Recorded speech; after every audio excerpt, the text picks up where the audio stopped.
Hello, everybody, and welcome back to Otter Talk. I am your host, Noctisera. With me tonight, we have 21, the support for the Wizards. We have Keeb Cat, owner of the league, and Becky That would be Rita, Bully. That would be Bully. bully, I just run this the founder. We'll call it the founder. And Becky Rita, a caster who has been around for a long time and will also be casting finals with us tonight. Yeah.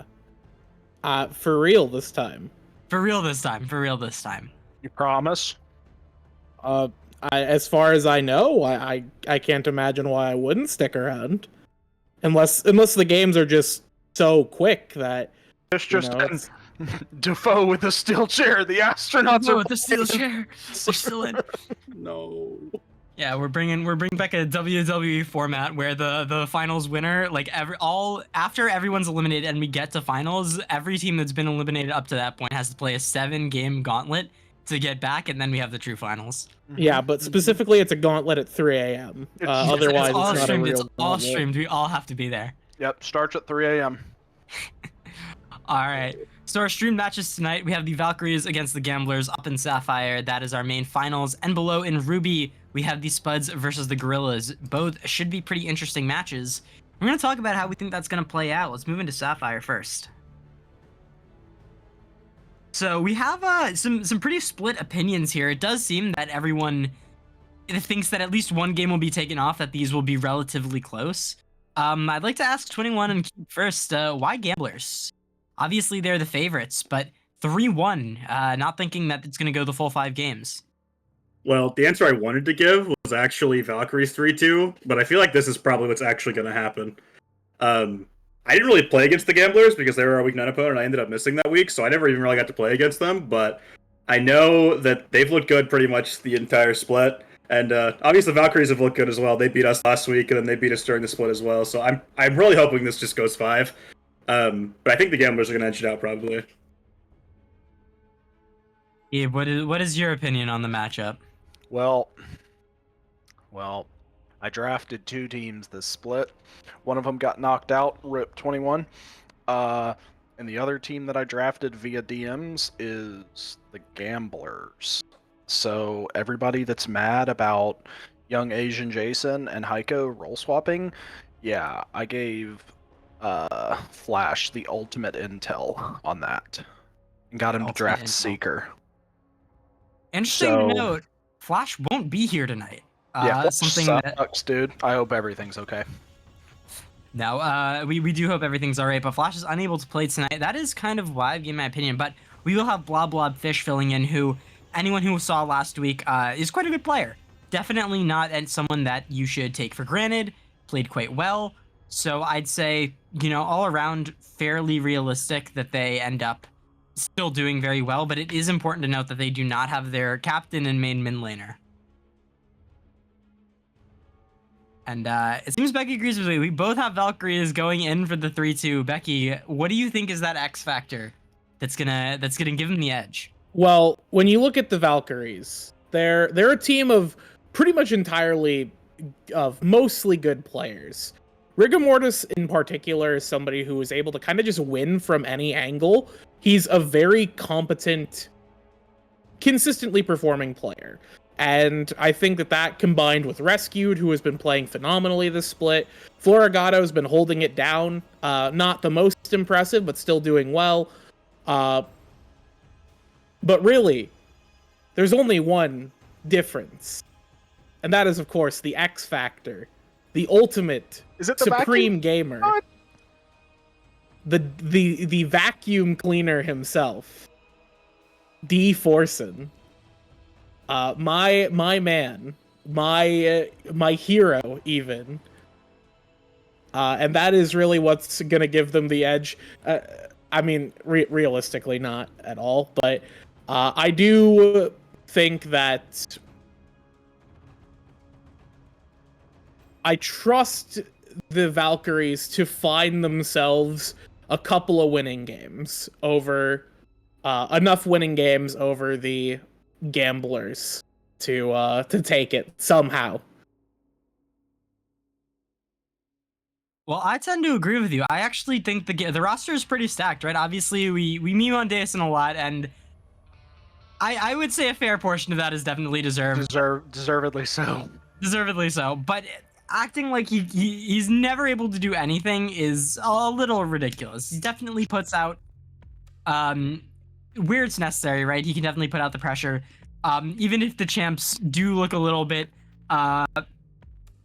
different to some people, obviously, right? Last week we saw 2 Mundo games, 2 Malphite games, and a Garen game, which kind of tells you a lot about how they play. But the rest of the team more than makes up for it, and Dason definitely kind of just needs to be a rock for his team. I do expect to see a Malphite ban at some point, just because of how well it's been performing for the team.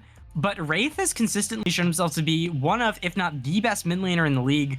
Rescued has been on the up and up. I think a lot of people were not putting respect on her name in the first couple weeks, and have come since to sorely regret that after the last couple matches. And obviously we've talked a lot about Rigor Mortis being the super rock solid jungler. Florigato as well, just a very, very good ADC, very, very solid player. So I think they really do have what it takes.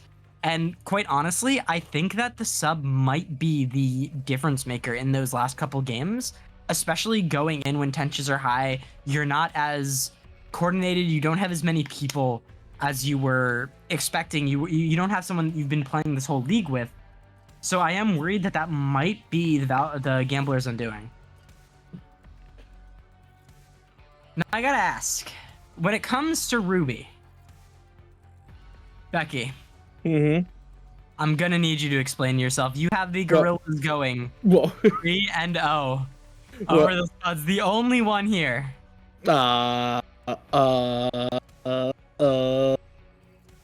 Well, the Gorillas have received some harsh criticism due to the way that Lizzo Mukbang utilized the trade mechanic throughout the season. And I think that, and I posted this in banter chat, that I think honestly more teams should be looking to trade aggressively in the way that Lizzo did. You know, trying to pick up this competent roster of pretty much exclusively higher ranking or high quality players. Granted, one of them is, of course, not here today, but that's arguably not a bad thing, because it is the person they found to replace Crab. You know, there was the drama of, man, they're gonna get a Masuf in. They're gonna bring Masuf in. That's a fair replacement, right? No, they got denied a bunch of different people and landed on the one and only Wanderer, who is I just think he's neat.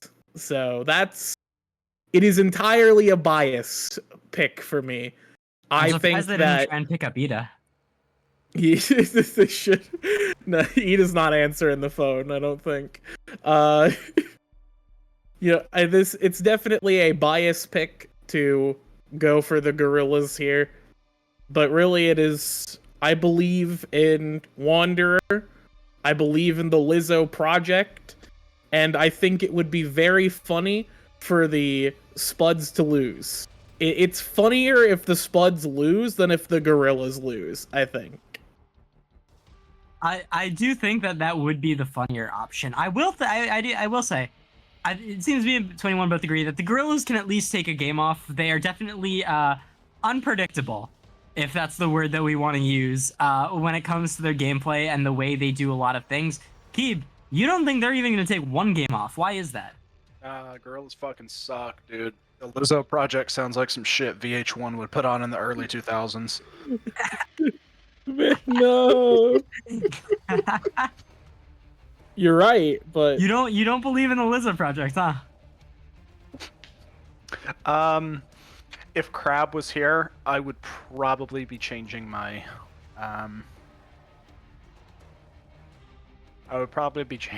prediction. Sorry, I'm getting distracted by DM. Shout out the mall. You're welcome, by the way. Yeah. Let's go Spuds. Lizzo, you suck. Alrighty then. Well, for right now, that's I think what we're going to talk about for the matches tonight. Anyone have any spicy hot takes on what they think is happening tonight that haven't already been discussed? Yeah, I think that if the Gorillas start 2-0 on the series, Keeb's gonna get a lot of DMs from angry gamers about how Lizzo cheated and that the rules are bad and that Crab should be executed by a firing squad In game, for his crimes in game, of course. To raise morale of the server. So, you know, I expect we might see some of that. Realistically, I think the most shocking thing would be we have somebody getting ejected from the Spuds mid-series. You know, that would be shocking because I feel like it's against the rules at this point. But, you know, doesn't mean it can't be attempted, I guess. Doesn't mean it hasn't happened before.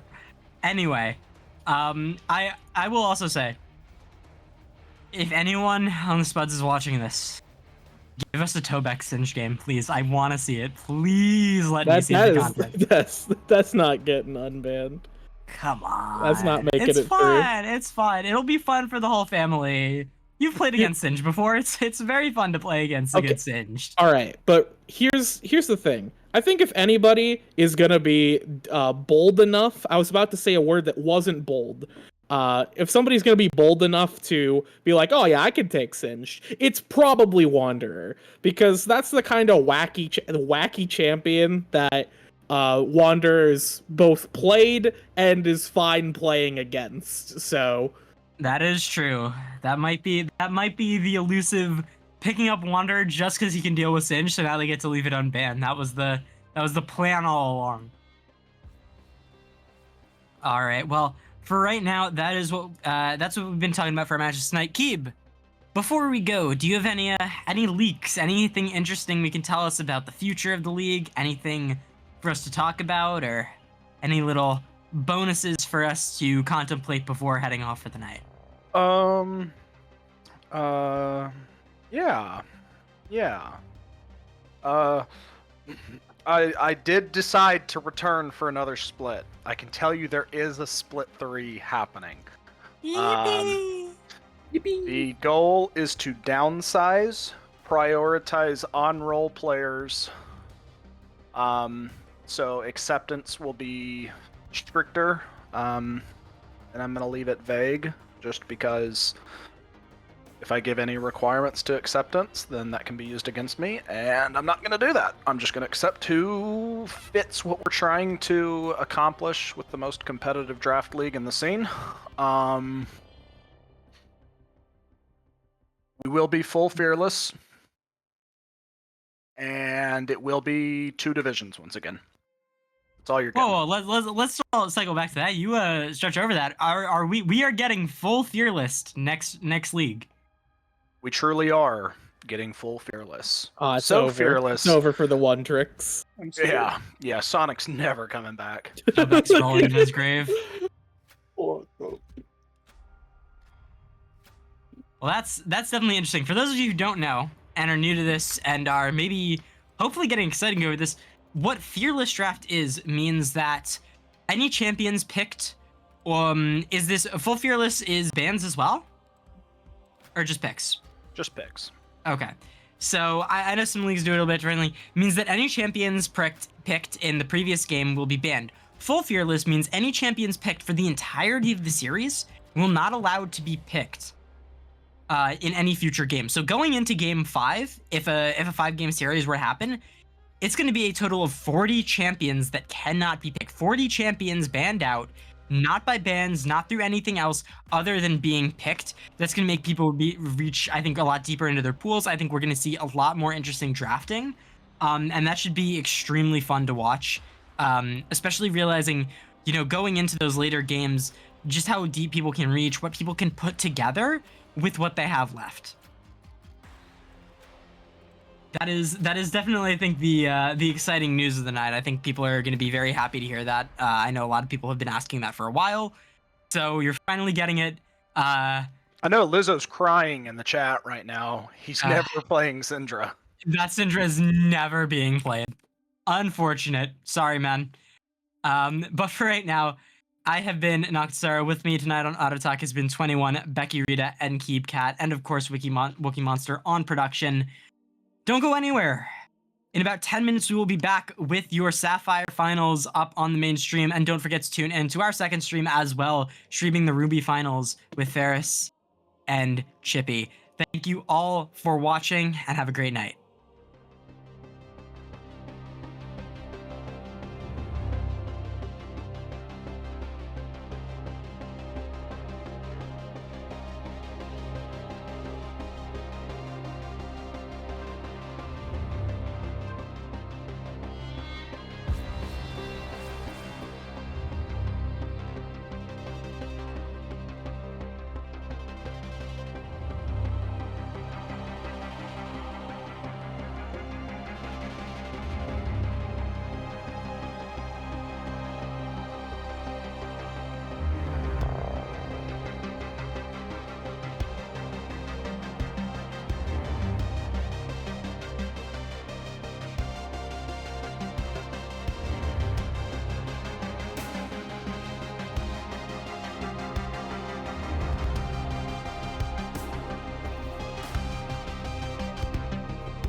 Hello, everybody, and welcome to the Blue Otter Draft League Finals. Up in the Sapphire division here, we have the Valkyries versus the Gamblers on our second stream. In the Ruby division, we have the Spuds versus Gorillas, if you're interested in that. I am Noxera, as always. With joining me tonight is Becky Rita, coming back for the finals. Unfortunately, Manatsu did end up sick, so is not able to make it tonight. Unfortunate, we are going to miss him. And of course, Wookie Monster as our observer. Couple interesting things to note before we get into the draft. Gamblers have 2 subs tonight. They have Blub Fish, who is subbed similarly to last week for Flash, and an emergency sub having to fill in for Heiko as well. Yeah, and the one of the things that you have to consider now is that is a ban that the Gamblers are going to lose every game that they use. They use their sub for Heiko, which is pleb. So that sort of gives the Valkyries potential opportunities here, especially considering some of their players do have these big priority picks that often do get banned away. But it looks like the Gamblers are more concerned about targeting that mid lane with the Victor and Hui, and we are not going to ego. The Garen was open, but we are not going to ego. We are not going to gamble as the Valkyries, because they are the Valkyries and not the Gamblers. Yeah, not the Gamblers. Going for the stable Ashe pick here. Something Florigato plays frequently, so not too surprising to see picked up. And also just like a good champion with good buttons. Yeah, some of those champions I will say that I was sort of expecting for the B1, the Ashe, the Xin Zhao, and Seraphine, all fairly common to see the Valkyries pick up. The Victor, if it was unbanned, probably as well. For those of you who don't know, Victor just got his sort of VGU. Not a massive rework, mostly just some tuning on the abilities and a bigger ult once you evolve it. But the big thing to note is that the damage numbers got turbo buffed. Victor is very, very strong right now, mainly in the mid lane, but can also be flex bot lane. The Warwick is something we've seen come out a bit. However, after the hotfix, nowhere near as prolific as it was. Warwick at the start of the patch was definitely an absolute monster, hitting 57% win rate in top lane, Awesome. which is not balanced. For those of you who don't know win rates, 57% is one of the highest that we've seen in a very long time. Anything over like 52 is usually considered broken. 57 is like a massive outlier, so that had to get hotfixed. Is down much more reasonably now, much more on par with those other top laners, so not expecting to see Warwick come out as a sort of priority pick, although it could definitely be picked up as one of those counter picks or one of those pocket picks later in the series.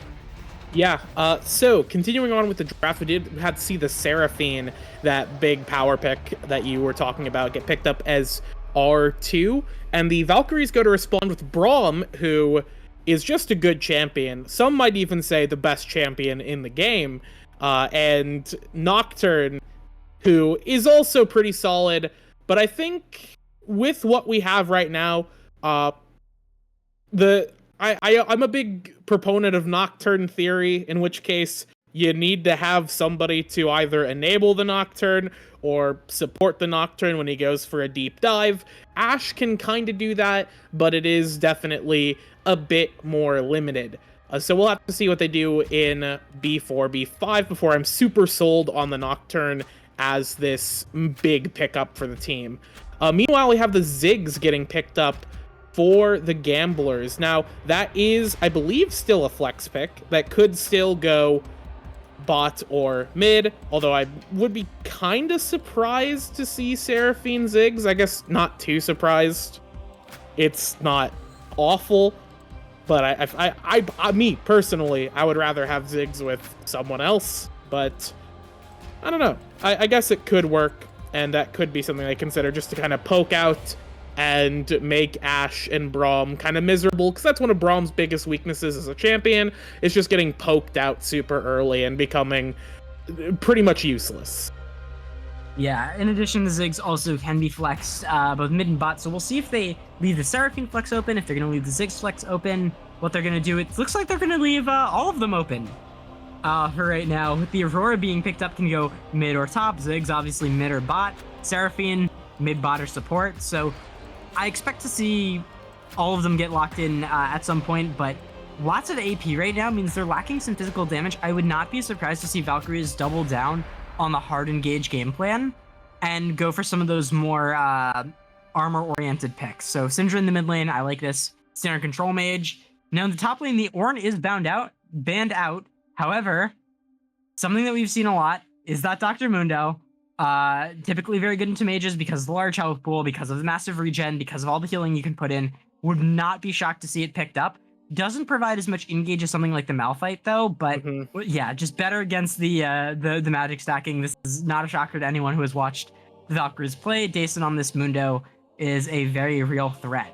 And it's going to be on the gamblers to decide if they're going to try and counterpick that, send someone into it, if they already have someone into it in case of the Aurora going top lane, or if they just want maybe a duelist or another tank to match that up in the top lane. I would not be surprised to see another tank go up in that top side, but we'll have to see. No, going with the Aurelia, going with that duelist. I wonder now if the Aurora is going top and if they're going to send the Aurelia mid lane, or if they're going to try and play the Aurelia into the Mundo. That matchup can definitely be difficult if you don't know what you're doing. Yeah. I feel like... I don't know. I feel like I'd rather... obviously, I think the idea is you try and get an AD champion into Mundo. I don't think Irelia into Mundo is the worst thing I've ever seen in my entire life. But I also am not a big fan of the Syndra or the Aurora into the Syndra. I think it's probably pretty even. I can't say I've seen that super frequently.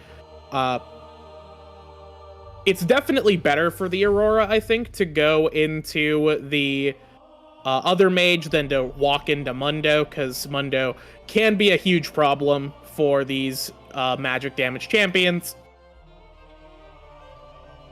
We'll have to see. And I think that if anybody's going to pilot it, it is going to be Dr. Moondosen in the top lane, who has been playing a lot of Mundo this split.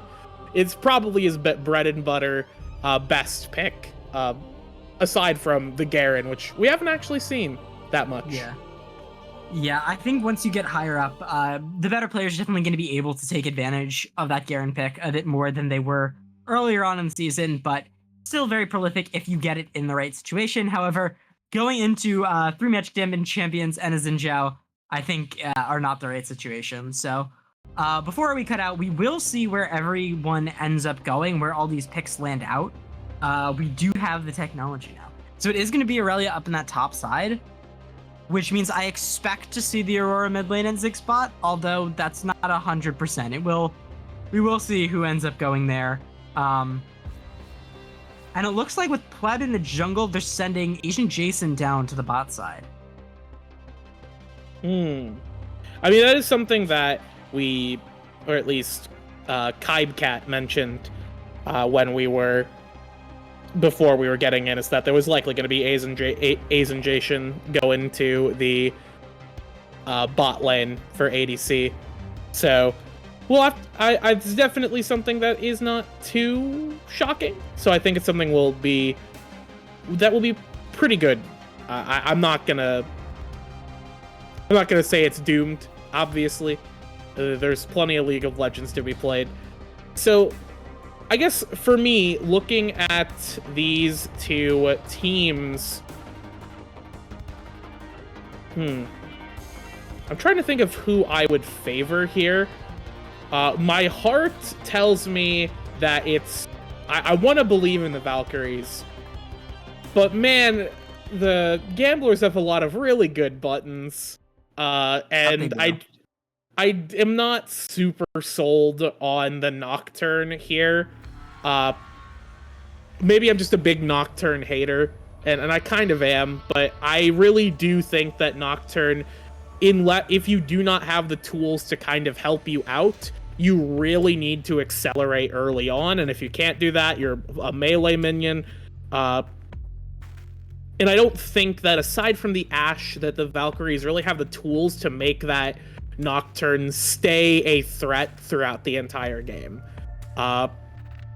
Granted, I think that on the side of the Gamblers, they are very AP heavy.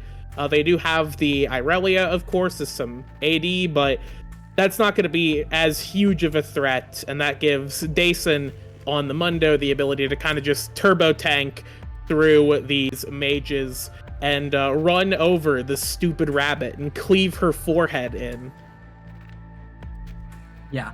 I mean, I will say the Syndra and the Ashe definitely are, pretty good at backing up the Nocturne with some extra bursts. It's going to help out a lot. But yeah, I think lacking some hard engage might come back to bite them, especially against a lot of the disengage power and a lot of the poke that the Gamblers have drafted thus far. But when we get into game, we will see a little bit better how this is going to play out. For right now, we are going to cut it to a short break while we wait for Spectator to lay. When we come back, we will be in game for our first match. Don't go anywhere.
Welcome back, everybody. We are in game 4, game 1 of our series, the Valkyries versus the Gamblers.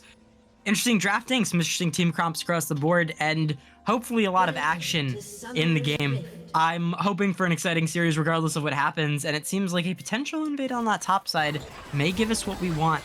I'll have to see. The Wraith does come out. Wraith taking a lot of damage, but isn't going to have to flash away just yet, seems. Yeah, no flashing forward, no attempts for that. Wraith going to be forced back out, but nothing too crazy early on. Just a little bit. Oh, the Arcane Comet. Ooh. Wraith barely alive there. The Scorch and the Arcane Comet not quite taking him out. Little bit of vision placed down there was all that was gotten, but still good to know. Getting in their heads early, right? The Gamblers going for that early priority, showing off, sort of showing that they are not scared to go for the aggressive plays. Meanwhile, on the bot side, wards all around as well. So it does seem that both teams are probably gonna know where the enemy started. Maybe not knowing that Pleb is starting Raptors per se, but does know that he's starting on that red side. Yeah. So that's a bit of info. That's not completely a waste here. So Rigor Mortis is actually going to start on the bot side despite clearing that ward. It's going to be a little late to the first camp, but I think that's going to be surprising. Yeah. And I think it could definitely lead to like an early gank or an early invade that sort of... I think he's going to make Pleb... and now the invade. He's gonna... We have a lot of mind games going on in the jungle this game. Pleb gonna walk in, gonna see that blue buff is still up going into that jungle. Yep, and there goes the swipe. So unless they decide to go for vertical jungling, which is would be a bit weird from Rigor Mortis to just kind of assume that this is happening. But I mean, Rigor Mortis going for the change in terms of where he was starting, you'd think would give them some kind of opportunity for an early gank potentially, but what it does end up doing is the hot shot comes through though. They know now. Okay, and they have paused the game. They have realized this guy. To immediately resume it? Question mark. Yeah, this guy stole my blue. He's a cheater. How did he know I wasn't there? He's a cheating guy. He's watching my mini map. Anyways, the hawk shot is what we call a hard crash. Yeah, so it's fine. He's still going up? Yeah, it looks like Rigor Mortis will be going up. He will have the red buff here, which is definitely better for a one-on-one, but Pleb will actually just get the steal and walk away, and he'll also get the Gromp as well. So this is a huge win for Pleb this early in the game. Granted, Rigor Mortis does still have the ability to kind of... Okay, he's not going to see. This is gone. But he's on the wrong side of the map to respond to it. He can't get down to those other camps safely, as Wraith's going to take some punishment here. But this is going to really hurt Nocturne. He's a champion that absolutely needs as much farm as possible because he wants to hit level 6 as soon as possible, start getting those stacks going. But yeah, he's not going to find anything here. And in fact, he's going to get caught, but he's going to get seen by CB Batman. I don't think they're going to be able to stop him up there, but... I don't think it really matters. Pleb is just so far ahead, getting almost a full 3 quadrants. In addition to the Scuttle Crab, getting full priority on that bot side as well. Now, obviously, CB Batman has to be careful of a potential dive, but at full health on Aurelia this early in the game, I don't think you're really that worried about that. I don't think that's something that is really going to be pulled off. Yeah. We'll see Pleb actually walking in just to drop vision for backing up, and yeah, that's a big advantage right there in the jungle start. Yeah, huge advantage for the Xin Zhao. And anything that puts Nocturne a bit behind is gonna feel pretty bad if you are Nocturne, and especially because now if Rig continues to go for clearing his camps, he's gonna get seen out here, and they're gonna know that he's gonna be taking a late recall. Granted, both junglers are gonna be taking a late first recall here, so it's not gonna be the end of the world.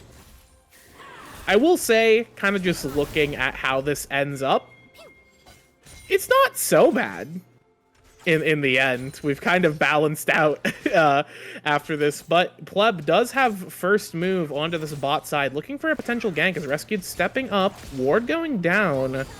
Channeling that recall, stepping out though, the root comes through and Pleb's in, a nice knockback there from the Ziggs, now flashing forward, looking for something. Rig! Remember, Nocturne's here. This might be a little bit too dangerous to flash forward, and it's first blood for Rigor Mortis as he chases down more. Pleb and Seeker trying to run away. Nice little root over there, but Pleb has to go building out. He's already used the flash, and Rigor Mortis counter gank into the double kill to start us off. Might have had a rough start, but Pleb getting over aggressive there. Nice knockback from the Ziggs, but just a little bit of over aggression, not accounting for Rigor Mortis to already be back there, leads to disaster for the Gamblers. Yeah, Rigor Mortis decides to not go for the recall, sees his camp coming back up. It's like, yeah, I'll go around and take this. And meanwhile, Pleb goes for, with the control over the bot side, or presumed control, tries to go for that gank. At the start, it looks very solid. They get a ton of damage down into Rescued, but that Guardian plus the resistances from, I think, maybe the bone plating, really allowed them to just tank so much extra damage. And the heal there as well just allowed them to survive for so long. And there were so many cooldowns just burned to attempt to get that. So at the end of the day, they lose Pleb especially didn't have Flash. They didn't have the sums they needed. And they just get taken out by Rigor Mortis, who finds a perfect opportunity to just go in there. And I gotta say, big credit to Rescued on that jump in there to get the stacks on to Pleb to allow them to not take as... Potentially they could have traded one back, but the Braum going in there was enough to save that, as Dason will survive getting solo boloed. Maybe solo boloing. Is the regen though. CB Batman has to be careful, but so does Dason. The Blade Surge in, one more auto. CB Batman with the solo kill, unfortunately going down to the tower there.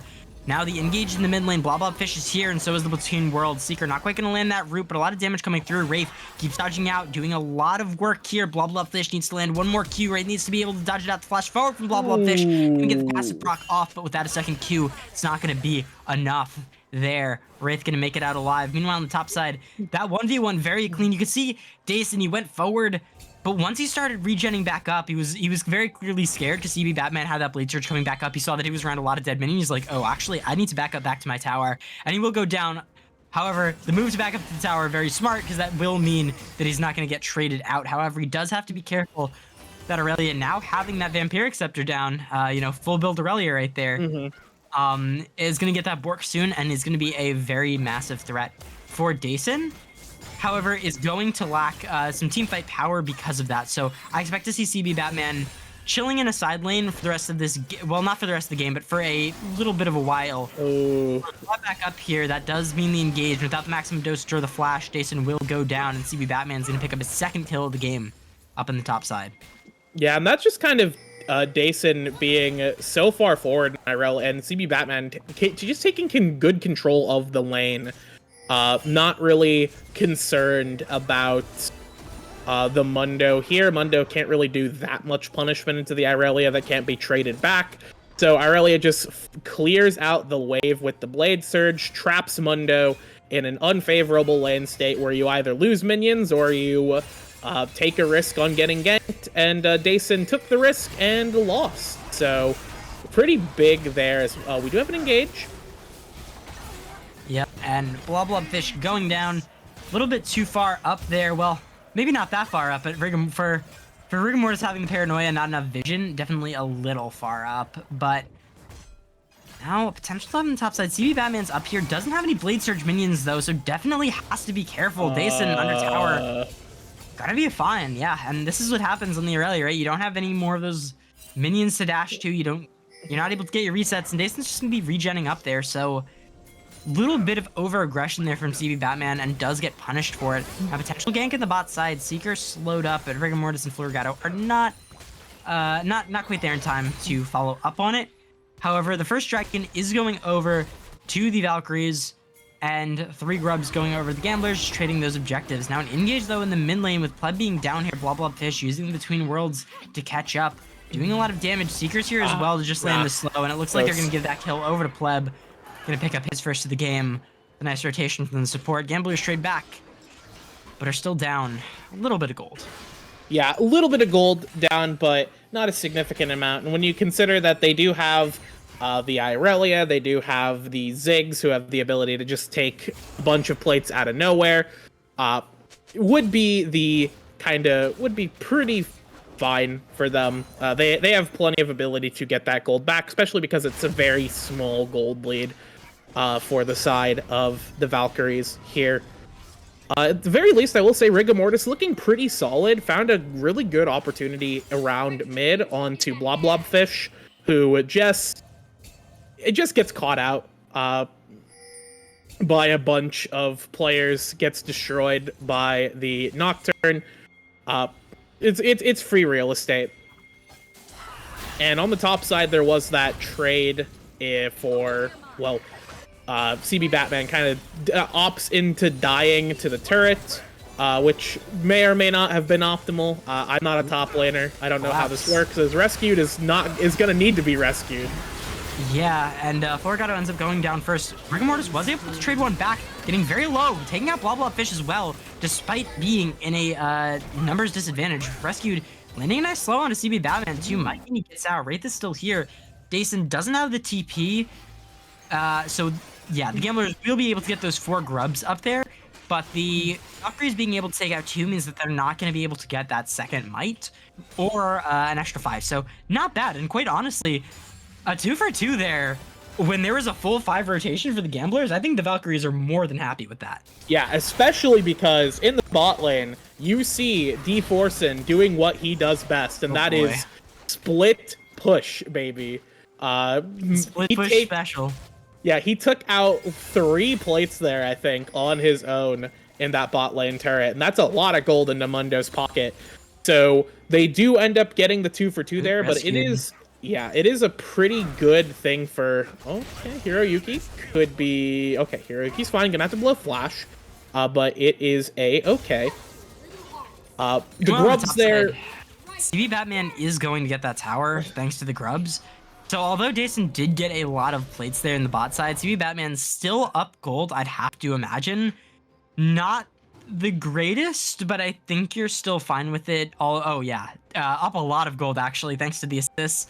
The first tower as well is going to be a massive gold injection. All the grubs, all that's going to really add up to a pretty large gold lead. However, the rest of the map is also in a pretty decent gold lead. Florgato rescued both up, and Wraith up about 1,200 in that mid lane, still doing very well.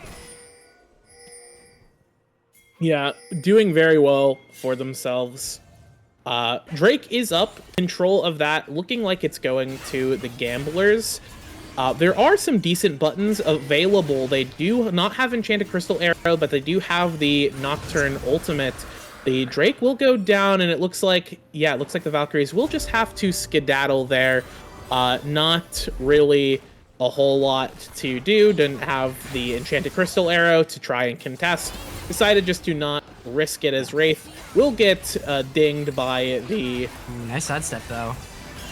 Okay. Oh, big encore! Has to be careful. The engage from Rigamortus. Wraith does get hit by that encore, so not able to follow up, and now the damage coming through. Fury needs to go in, gets 1, flashing forward to get another, but a nice knockback from Wraith. Really good defiant dance there from CB Batman, though, to keep the damage resistance up and actually landing a double kill in that fight. Dashing through the minions, Wraith has to be careful. Currently a 2 for 0, and Wraith, being threatened with more, is going to be forced to back off that tower. Little bit of over-aggression there from the Valkyries, thinking that they might have landed their pick, forgetting that Aurelia is absolutely massive in the game right now. Yeah, and that's going to be a huge problem for the side of the Gamblers, because it now means that Dason's going to have to spec into a bit of armor, which is absolutely what the Ziggs and Aurora would like to see, is this Mundo being less of a mage killer, or I guess a mage ignorer, and more of just kind of a big squishy target to throw all your spells into. And I mean, the Bramble is certainly going to help, but you know, it's kind of like attempting to cut the stream of like a faucet of water with a pair of scissors. It's really not going to do a whole lot in the grand scheme of things. Irelia will still out heal and obliterate you, especially with the lead that CB Batman has right now. And that lead is just going to be able to be carried around the map here, and especially considering what D-Forsen does and what the Valkyries tend to do if they end up in a disadvantaged state is to try and play the map, especially with the top lane split pushing, attempting to do like a 4-1, but Mundo can't really do that this game into this Irelia, because Irelia is just going to shred him. theoretically. So, oh yeah, not even theoretically. Theory being proven reality here for poor old Mundo as he gets carved up by the Blade Mistress. Yeah, it's not looking good right now for Dason. There's the team doing fine, but yeah, that massive injection of gold into the Aurelia, both from the top tower and that huge mid lane fight, is going to be a massive threat going into this mid game.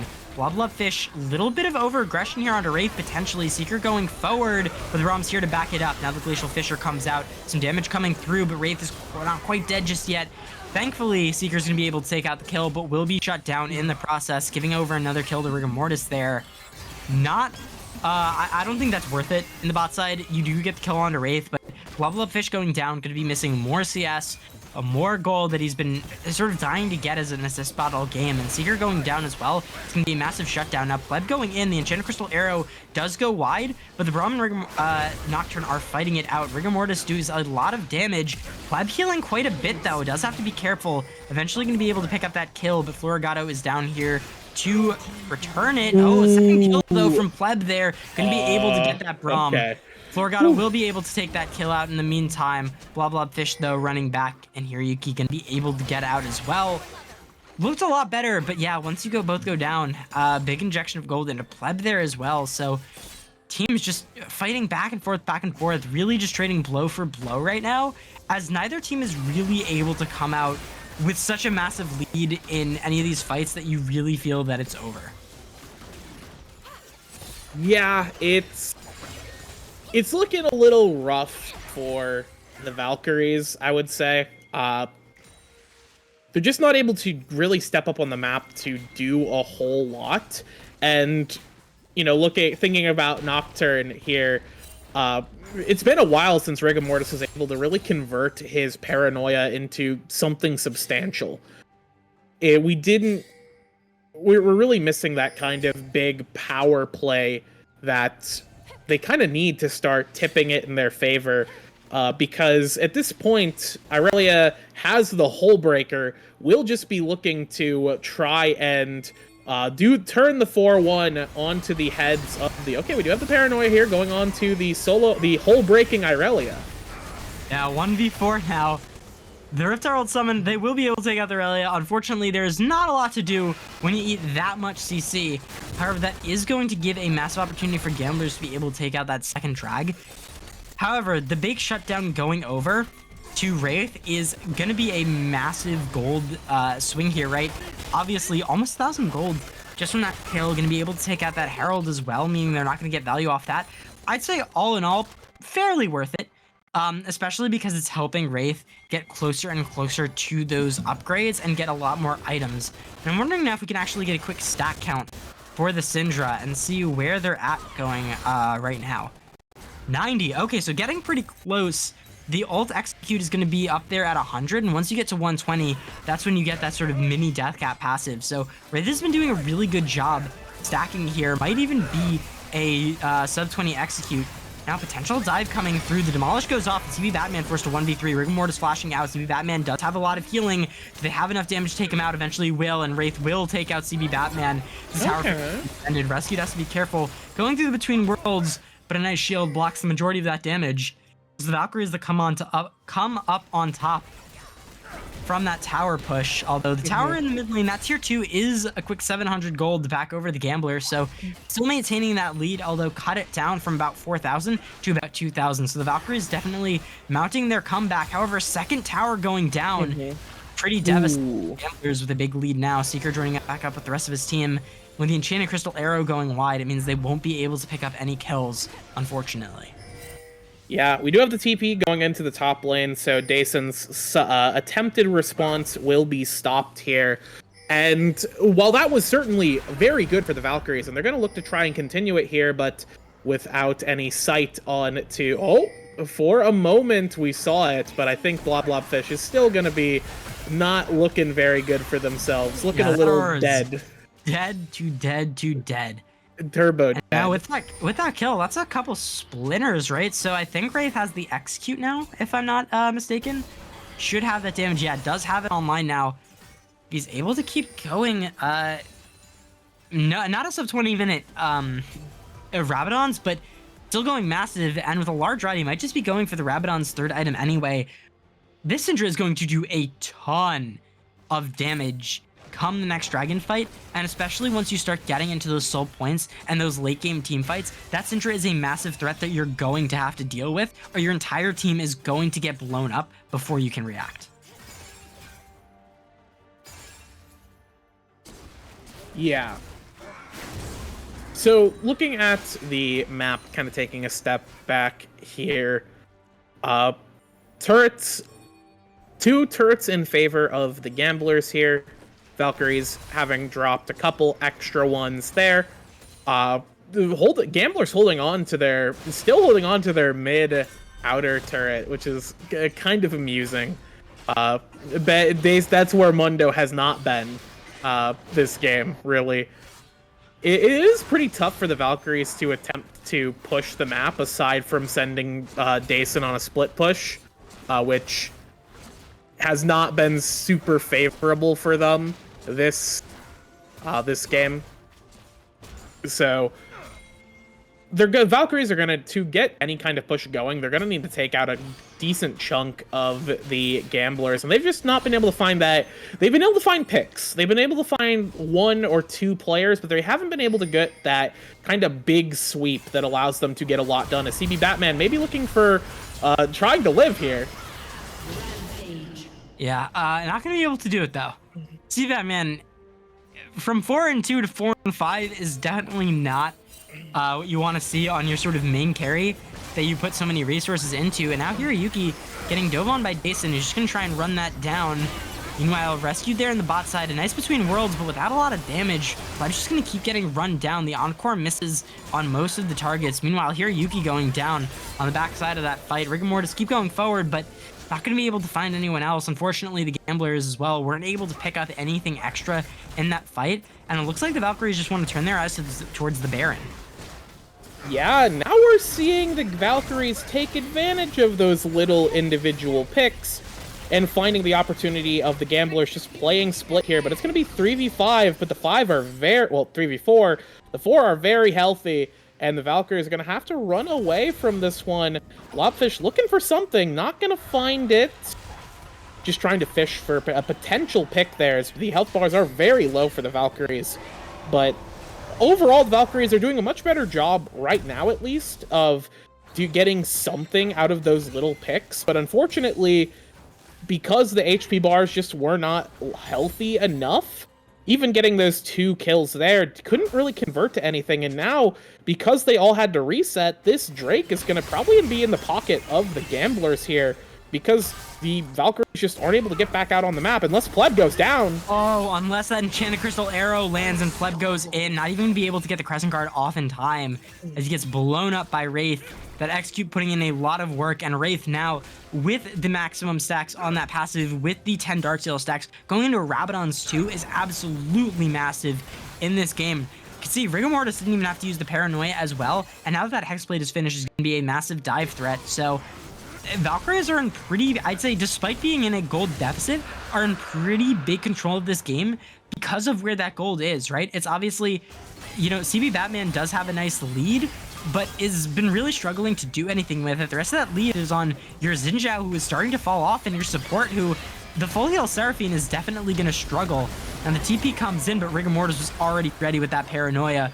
Aurora going between worlds is able to find the shutdown onto Wraith, will go down in the process. However, that is a lot of gold back over to that Aurora, and that might just be exactly what the Gamblers needed, since that Aurora was so far behind.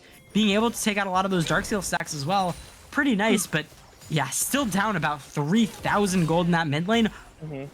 A full item, you know, not a full death cap, but full any other item is pretty brutal there, and not what you want to see. Now the Enchanted Crystal Arrow coming out again. Pleb gonna be forced to use that Crescent Guard to knock him back. Unfortunately, the Encore brings him right back in. A nice Mega Inferno bomb, but the damage isn't quite there.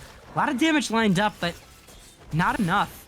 You could see the Ziggs without any burn with those 2 items. Had to go to the Seraphs for the fallback. Pleb had to go for the Stark's Gauge for the survivability, and the Seraphine is just building full Enchanter, so even if you land everything, there's just not enough follow-up, there's just not enough damage, especially since CB Batman went for that Hullbreaker, is going to be in those side lanes a lot.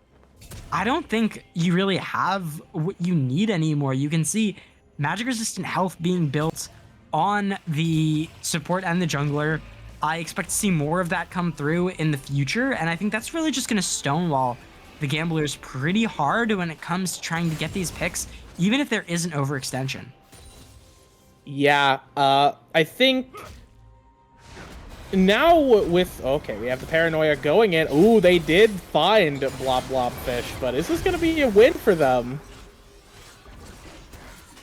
Might be. It looks like it is. Pleb gonna be able to shut him down. Unfortunately, Wraith is already back up there to pick up Blah Blah Flish. Now Pleb in the middle of 3 is gonna go down pretty quickly. Meanwhile, on the bot side though, Dason has to be careful. He's getting run down by CB Batman. Again, the Aurelia is still very strong in that side lane, in those 1v1 threats. Can't teamfight as well. You just have to play it safe when it comes to those side lanes and defend your towers. Because going down to that Aurelia, that's going to mean Wraith has to go down there and defend. They're not able to get the Baron anymore. They're not able to put pressure on these objectives. So, you know, a win for Gamblers, but still, it just feels like both of these teams have been going back and forth without really being able to collapse on anything, but this might be the pick. The engage now from Florigato with that Enchanted Crystal Arrow does so much damage with this Kraken Slayer, and be able to dodge that Encore as well, and now Hiroyuki's getting run down. Flash forward from Rescued, but a really nice Zanya's there. Not going to be enough. That Braum passive pop, and the stun is going to go through. Florigato being able to pick it up. The locket used to save Florigato, who ran himself into the mines and almost died for it. Now CB Batman potentially has to be careful. The stun does land, but Rigor Mortis is here. Rescued, and CB Batman careful. Wraith not able to land the stun.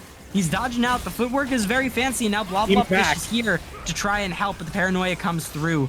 Going for potential re-engage now as he pops it. The Hexblade coming through. So much healing now from CB Batman, who's able to pick up Rigor Mortis, who will go down in the process. A double kill from the Between Worlds, and the Aurora is so strong. Going forward now, flashing forward onto Wraith. Gonna be able to pick up a triple kill, and now it is only Dason left alive. Pleb running him down, trying to get something. Dason's so tanky though, and without the Aurelia, I don't know if they're gonna be able to take him down. Eventually gonna be able to get enough damage to take out that Aurora, and with Pleb left alive, with only a handful of bruiser items, is not going to be able to take out that Mundo, unfortunately.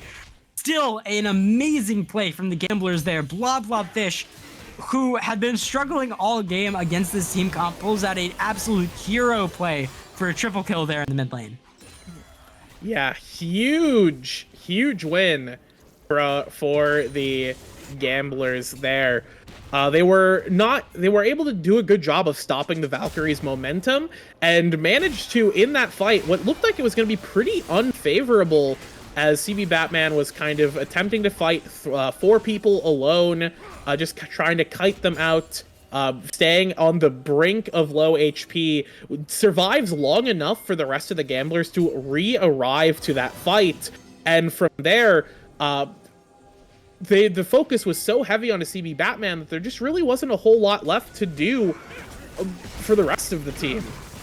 And once CB Batman falls, the health bars were so low that it became very easy for Blob Blobfish to find that angle. Speaking of angles here, they're going to attempt to go on a CB Batman. It's going to be, I don't think the Aurelia lives these. No. But Paranoia getting used. The Enchanted Crystal Arrow as well, but still, being able to take out CB Batman is pretty massive there. The team fully grouped, but they don't want the Baron. They want to go for that soul point. They realize that the Baron still a little bit risky with the Aurora left alive, Hiroyuki there as well. They have to be careful that they don't just get the Baron snuck up on them either. You can see Wraith being zoned off by Pleb. yeah, they're The ward's going down. Dason's going to start walking up, but I don't know if they have the damage. It is Wraith's really around. slow with that Aurelia. Wraith's around. And Wraith's here, a knock on no. to Seeker. Has to be careful. Bloodfish getting a lot of damage here. Yuki trying to get the mines, doing some damage there, but not quite able to finish them off. And that Baron isn't close to being finished. Now the knockup from Rescue with Glacial Fisher, Wraith over the wall, able to land a stun, getting some good damage down, but the Seraphine just pumps out so much survivability. Pleb has to be careful. Has popped the Crescent Guard though, is able to take out both Wraith and Rescued. Now see Batman on the flank thanks to that TP. Seeker eventually going to go down to Dason, but they will be able to take out Rigor Mortis. A nice Mega Inferno Bomb to back up CB Batman's dive. He's going to be able to take out the back line. Dason running for his life now. Not quite going to be able to make it out. And a shutdown for Hiroyuki means the Gamblers are going to trade that third dragon for a Baron. Little bit of over-aggression there. I don't think they realized just how strong the Seraphine was keeping them alive when they don't have that burst damage and when they're not fully grouped up. Yeah, they were lacking that big burst there. Wraith is kind of in an unfavorable spot to actually fight that one out.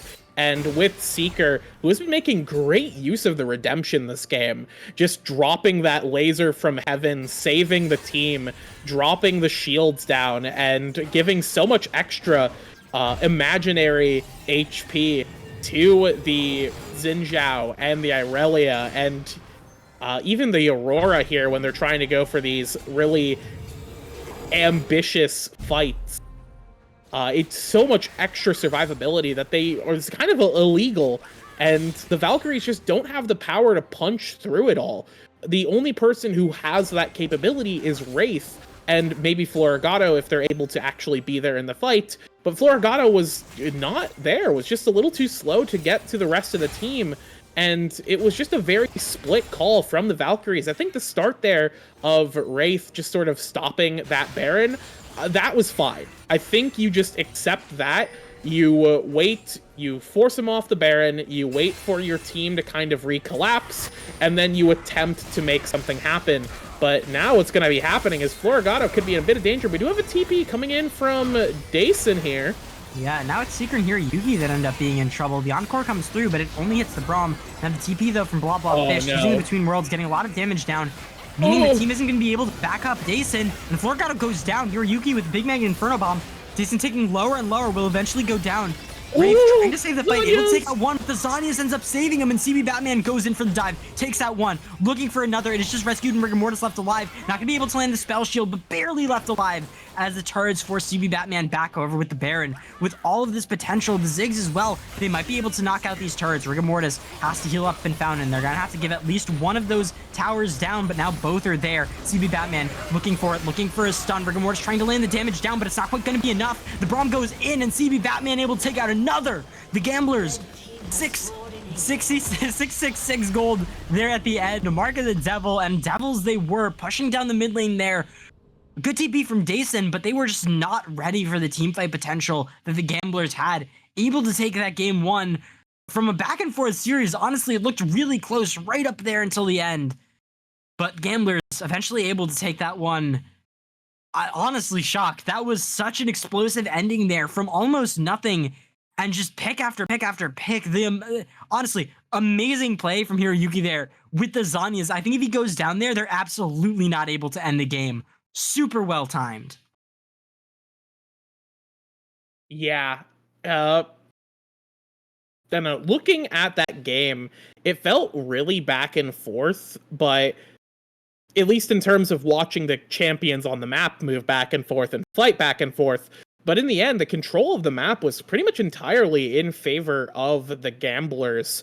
CB Batman was just such a terror on the side lane that it forced the Valkyries to kind of play unfavorably for themselves and go for those quick singular picks, usually onto CB Batman, but they end up not being able to trade a whole lot in the end, and their damage just wasn't enough to cut through all the supportive power of the Seraphine. So by the time we reach these later stages of the game, there just isn't the damage between Ashe and Nocturne. You're pretty much relying entirely on Wraith, and Wraith can really only outplay one person with the counterplay button on the Unleash power. That only hits one guy, and as we saw in the end, that last fight there, that one guy can just hit the Zanya's button if it's Ziggs. So it ended up just being not enough damage on the side of the Valkyries, I think, and sort of just a very unfavorable matchup in the top lane. CB Batman, the score doesn't look amazing, but definitely took control of that game. Yeah, I mean, honestly, a little bit of throws there towards the mid game, but really picked it up where it mattered right there at the end. And I think the Valkyries, they definitely have what it takes. You can see it, just a little bit of calls, some team fight differences, but I think this series is definitely going to be a lot closer than a lot of people were thinking. Yeah. And with that said, I think we can go ahead and throw it to a break, get our players set up for game 2. When we come back, we'll see if the Valkyries can turn it around here in game 2, or if the Gamblers will roll high and get themselves to a match point in our next match. So we'll have to see. Stick around. Game 2 coming at you after the break.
Hello, everybody, and welcome back into Draft for Game 2.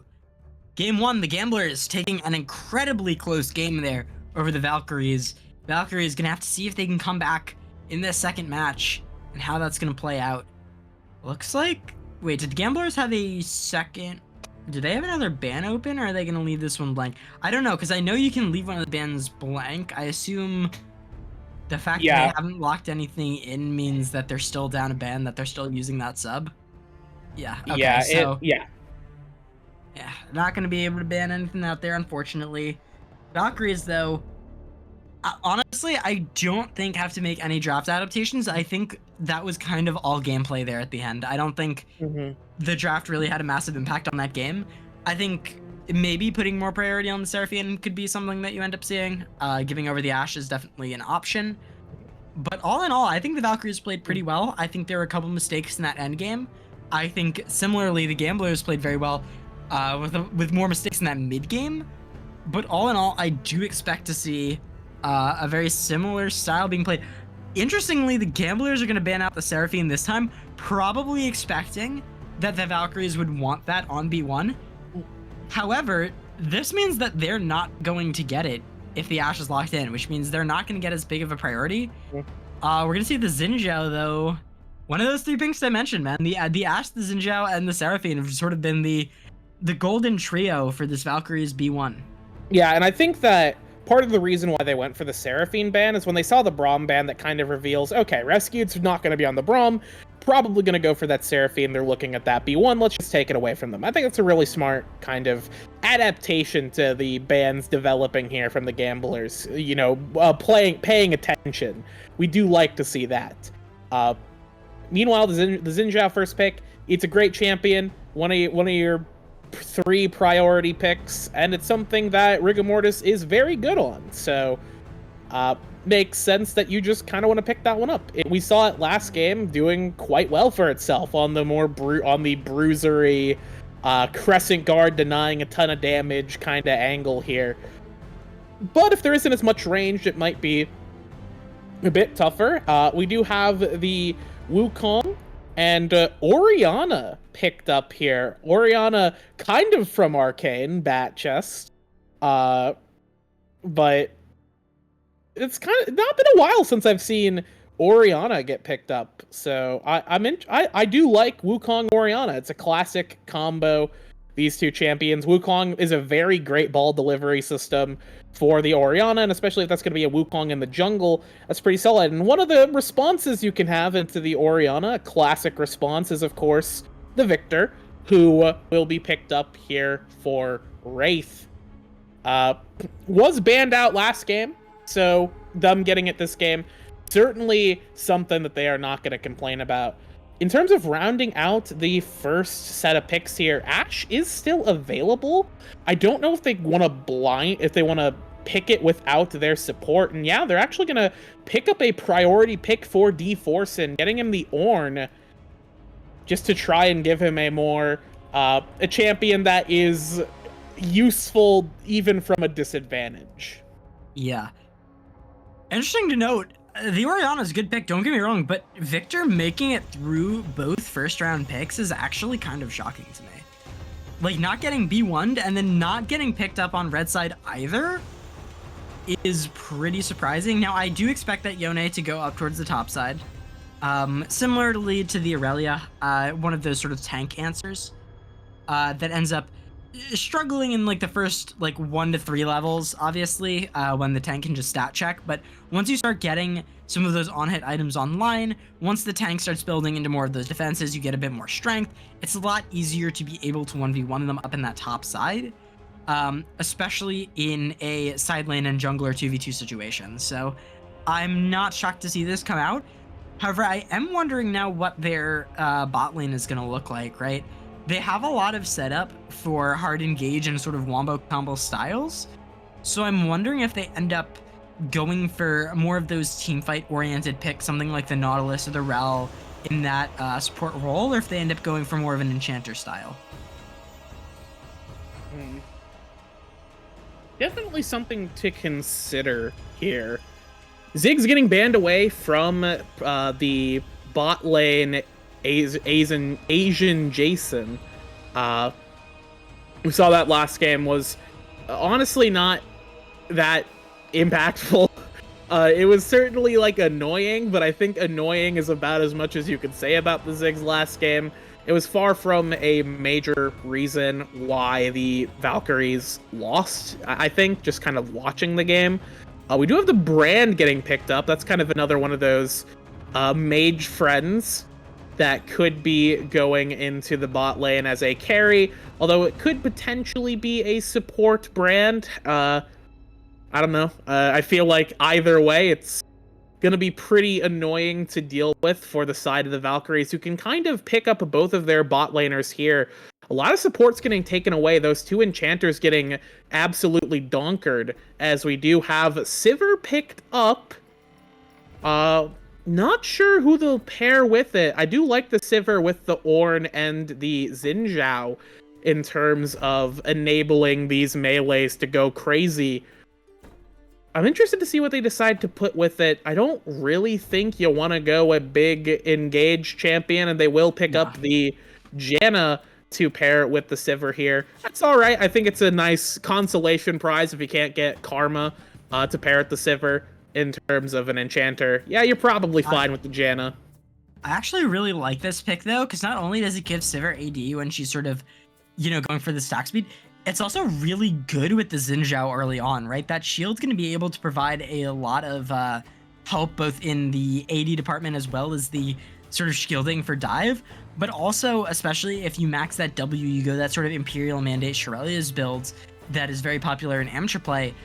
It does a lot of poke damage as well as being a massive roam threat with that Xin Zhao.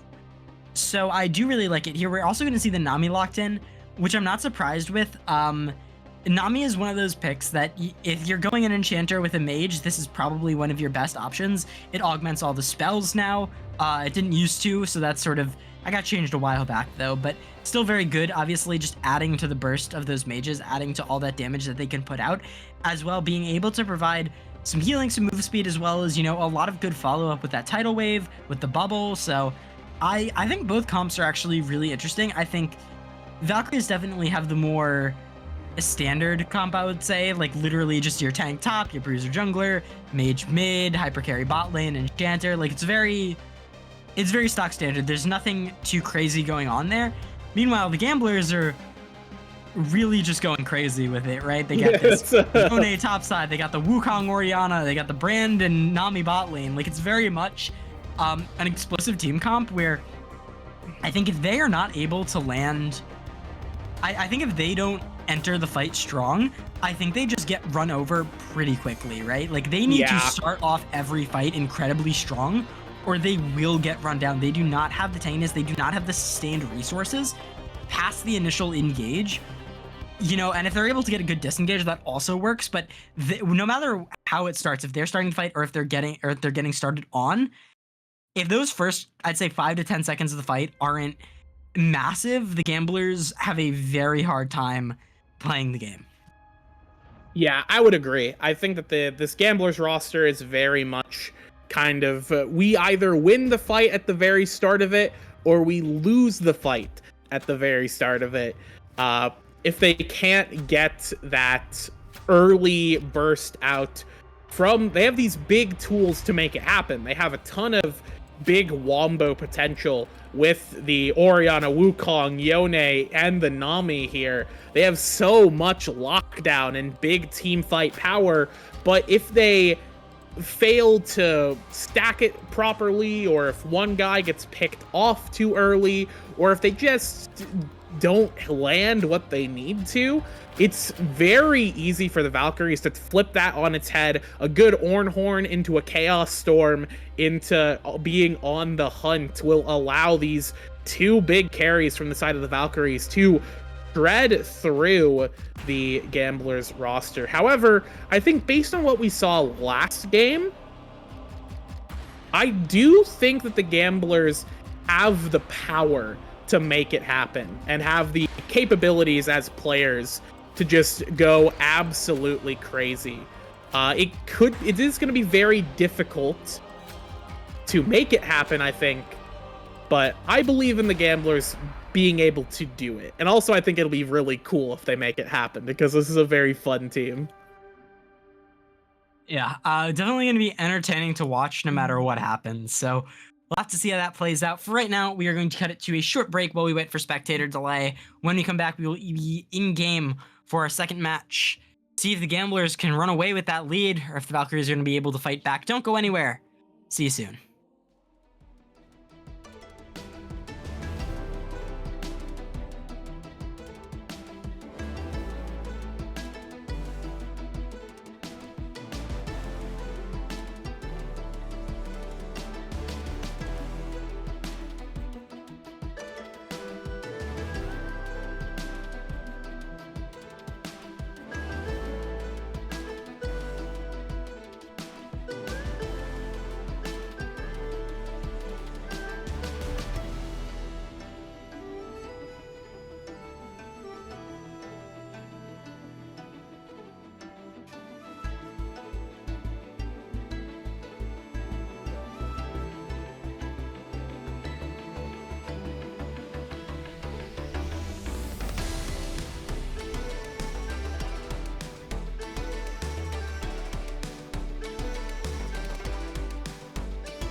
Hello, everybody, and welcome back. Welcome back. We are here at League of Legends. This is game 2 of Gamblers Finals. versus Valkyries, the finals. This is the upper division, by the way, where the elite of elite players battle Decided it to buy out. 2 support items. And we have opted into buying double support item. Now, excuse me if forgive me if I may be in the wrong place, but I feel like this you can't do this anymore. You haven't been able to do this for like a year. Yeah, I mean, don't worry, it's still possible. It's not good, but it's still possible. There's no reason for it, once again, but it's possible. Like, here's the thing. I've seen this a bit. There is one strategy that I've seen, only really being picked up in amateur. I don't think it's good. I think it's one of those things that works really well on coordinated teams against other teams that are also coordinated but not quite at the tippy top that can capitalize on those micro advantages, where you go double support item and you pick up the exact amount of minions, you drop a couple, but usually you do it with someone like Senna and you have your jungler coming to pick up the CS. I don't think that's what they're doing here. I don't think that's the intention. Yeah. I do not think they're turbo branding it, because to me, is there any reason for Brand to not pick up the minions, right? Like, you're not playing Senna. You're not going to have the Wukong coming down here and constantly picking up the dropped minions, right? Like, I think this was just a mistake. And I think part of it comes from the recommended item for Brand not in the jungle probably being that support item. And I don't think they were really paying attention. Once again, proving the Riot August play of, if I change the recommended item, a champion's win rate goes up. Mm-hmm. Yes. You know, sometimes you just like click the button and you're just like not thinking about it. You know, you've got falling sand on the other monitor. You're looking at your For You page on TikTok, and suddenly you walk into lane with the wrong items. Though, Seeker with a really good knockup there. Now Florigato firing back, though, has the lethal tempo, the flash, and the heal, both used by Seeker. Florigato not going to flash forward, look for anything until he finds time. This is terrible. Florigato is still there, not flashing the knockup, though, has to be careful. The shield comes out, one more auto takes out another. The second shield comes through, Hiroyuki goes down, rescued. I mean, talk about a rescue. Florigato able to pick up a double kill there at that bot side. The barrier and the Chano shield just barely keeping Florigato alive on just a little bit of HP. Hiroyuki with the shame death back, selling the support item, is only able to pick up a Doran's Ring and a control ward. Meanwhile, on the bot side, it's going to be Boots for Janna to help with that movement speed that you love to see. And in addition, a Slingshot coming out for the Sivir. There's a lot of attack speed, a little bit of extra bonus poke on every couple autos there. Really great start for the Valkyries there in the bot side. Wonderful plays. I thought it was over when he got hit by that second knockup. I don't know how you survived that. You survive that by rescued clicking the shield button, and Aerie being the best rune in the game. Victor here going to be in a little bit of danger here. The stun field will not do a whole lot. Rigor Mortis going to try and respond. Will tag Blobfish. Yeah, and eventually goes down. Wraith still alive though as Rigor Mortis goes in. Going for a little bit more. The Conqueror early stacked, and the wind becomes lightning, finishing off that kill. Going to be a double kill there for the jungler. Quick 2 assists over to Wraith to help with that stacking of the Hex Core. Meanwhile, on the bot side, Seeker looking for some poke, but getting poked down himself, already at half HP. Rigor Mortis and Wraith just helping each other push that wave in so that Wraith can take a nice back without being frozen on. Yeah. It's... Rigor Mortis getting 2 kills there, certainly not advisable. This is an early advantage for one of our top junglers on one of the best early game jungle champions, and you know, it's not ideal, especially because Wraith is going to walk back into lane with the Lost Chapter completed off of those 2 assists, while Blobfish sitting on the boots and the Amp Tome. Certainly not... I guess could be worse, but obviously you'd rather have that Lost Chapter. And, you know, what's important here is that both mids have burned TP and Flash, so it's going to come down to which jungler can kind of take advantage of this. Pleb does still have Flash kept on it, but I think that Rigor Mortis can definitely make the best of this these flashless mids, especially with Wraith as well. The knockup pairs very well with the stun field from the Victor, so definitely have a very clean opportunity here, as Dason is going to be cut up a little bit in the top side. Did rush the Bramble up here, not playing any games like he did last time, just getting the Bramble early, deciding, no, how dare you, I'm not letting you just build Vamp Scepter into me, you idiot, you absolute moron. You buffoon!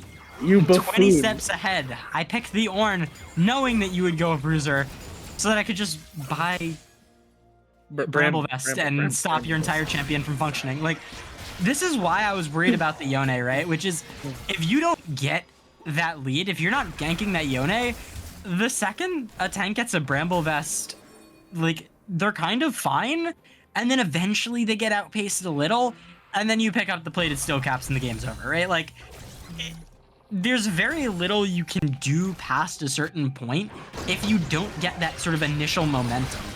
And that's kind of exactly what's happening. You can see CB Batman going for the trades, but Dason's just ignoring him.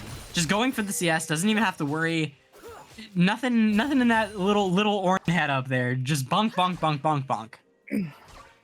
No think, only bonk. I mean, that's perfect for Dason.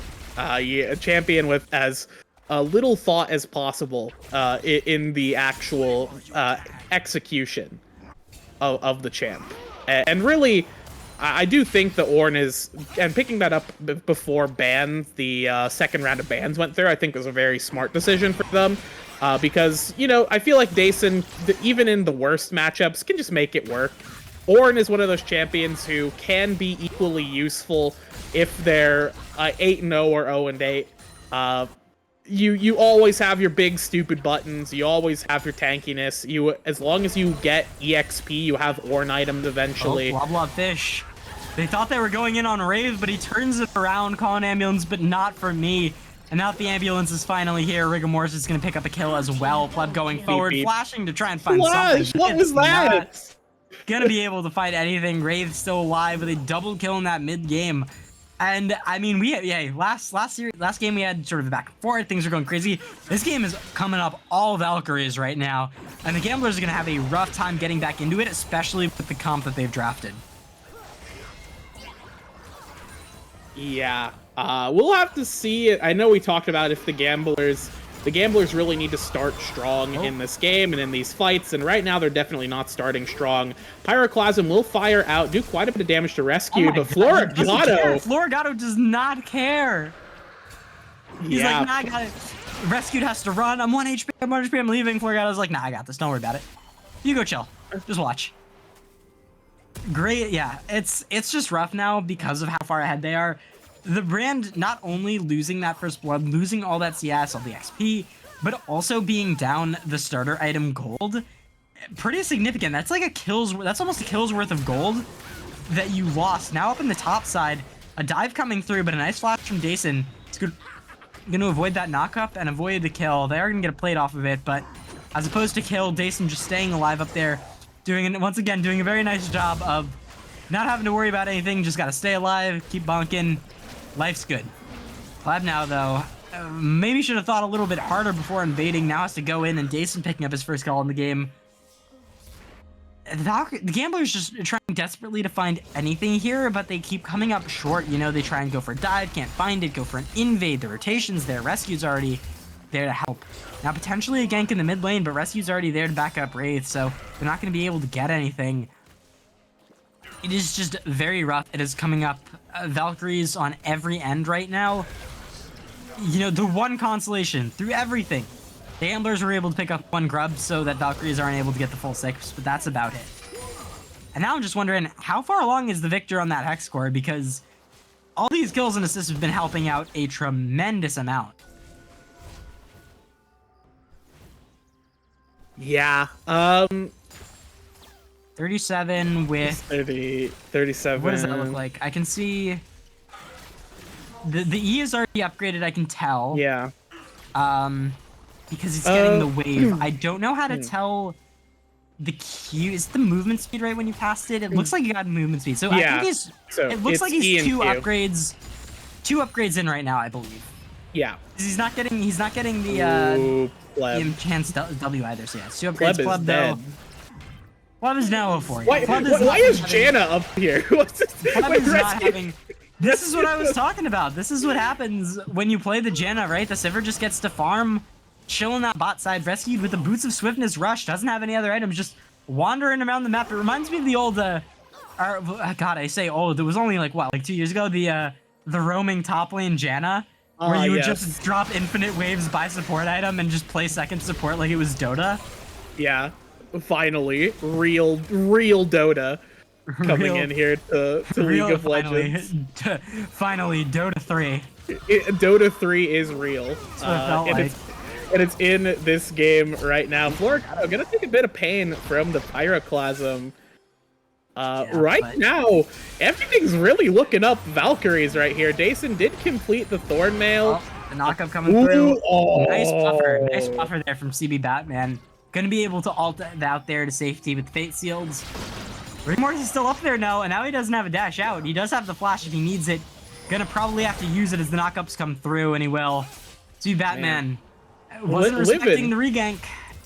Yeah, CB Batman living there, just narrowly, but the dive is certainly a possibility. Dason has to be careful. Oh, That the knockup and taking tower aggro. Just dies to death. Okay. Yeah, hey, first kill on the board for the Gamblers there. Going up to CB Batman in top lane, able to turn out that dive, just like Dason did earlier.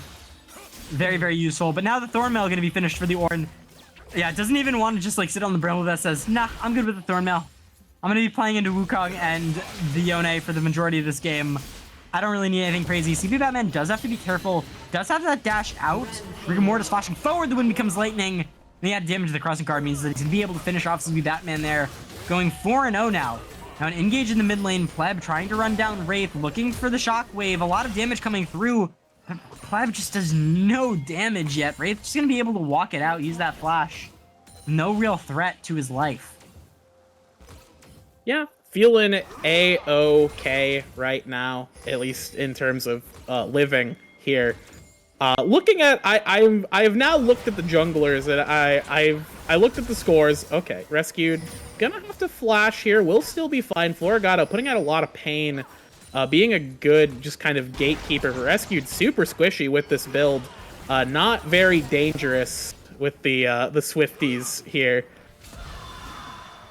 But Florigado is dangerous enough. We'll pop the on the hunt, try and fight this one out. Tidal Wave going wide. Oh no.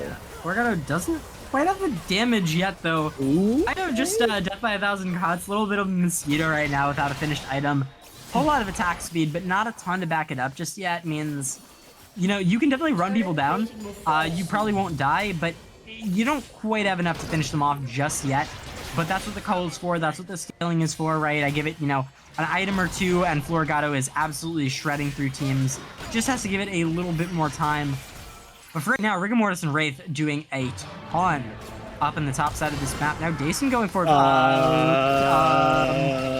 the feed. For ults? Question mark? I guess. Cut the feed. Cut the feed.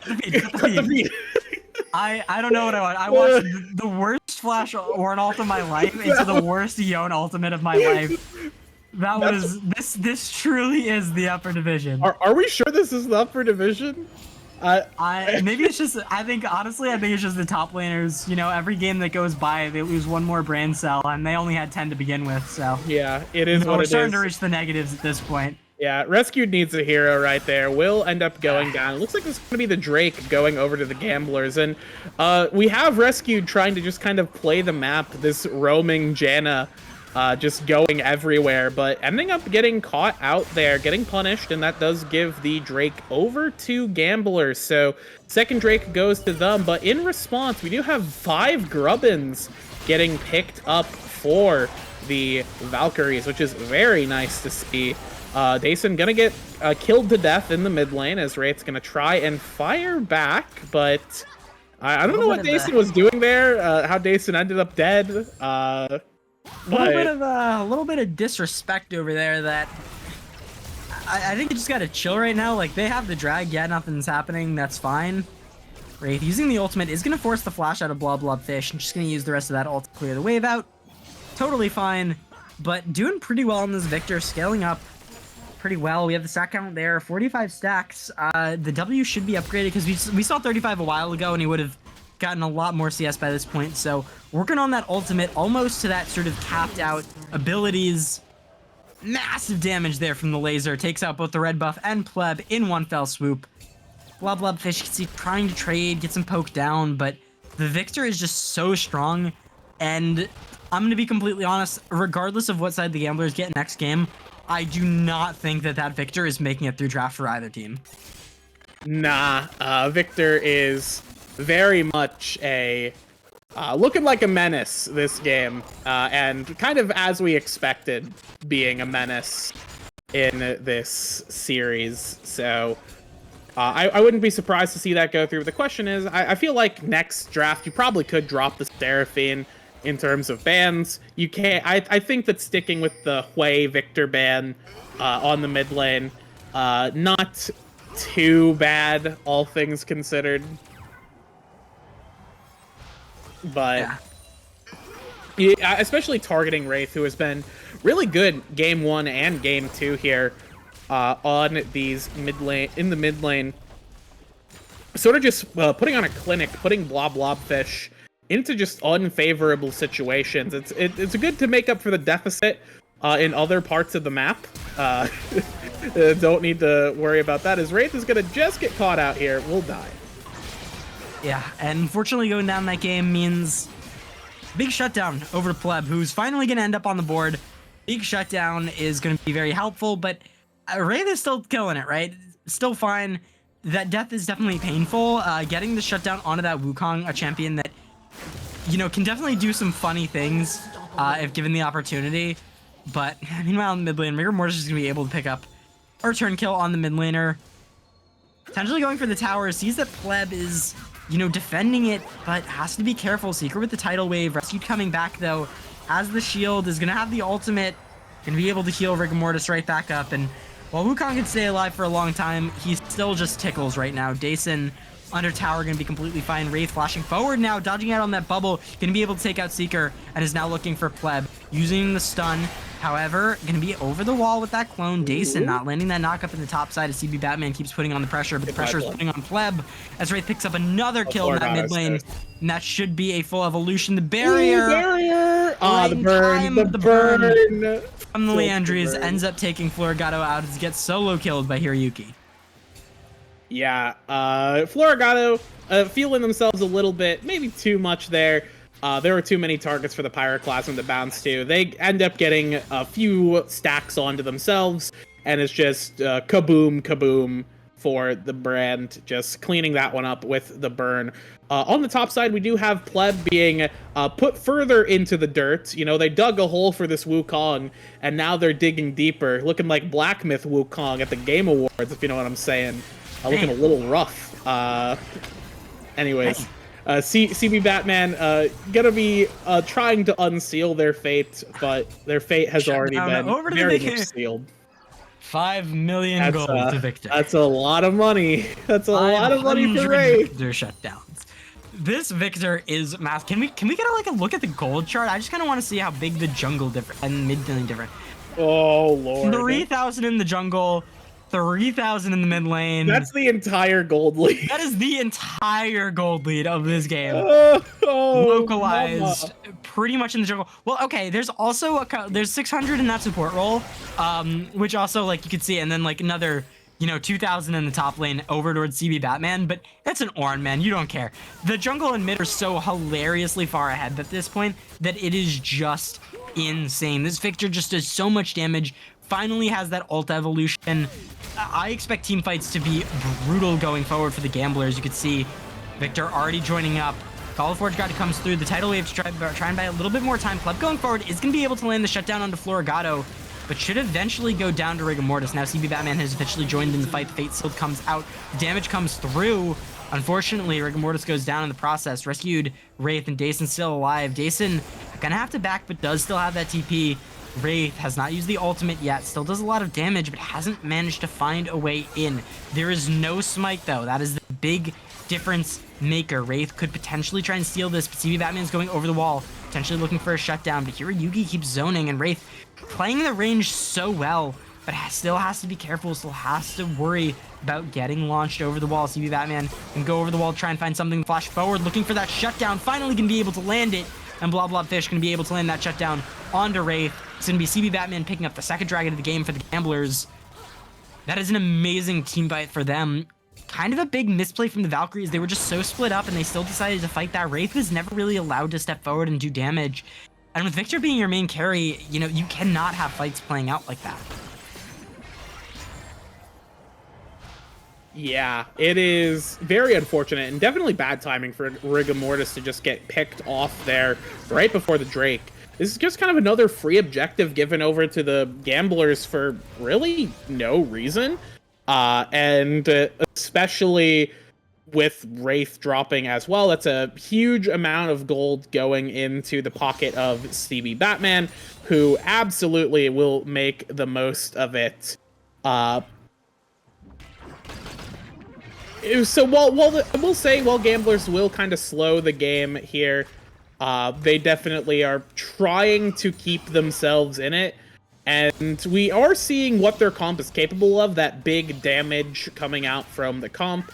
If they find a pick, they can really run over the rest of the fight just with their big damage numbers, especially if they get it on a priority target who it would be threatening them, like the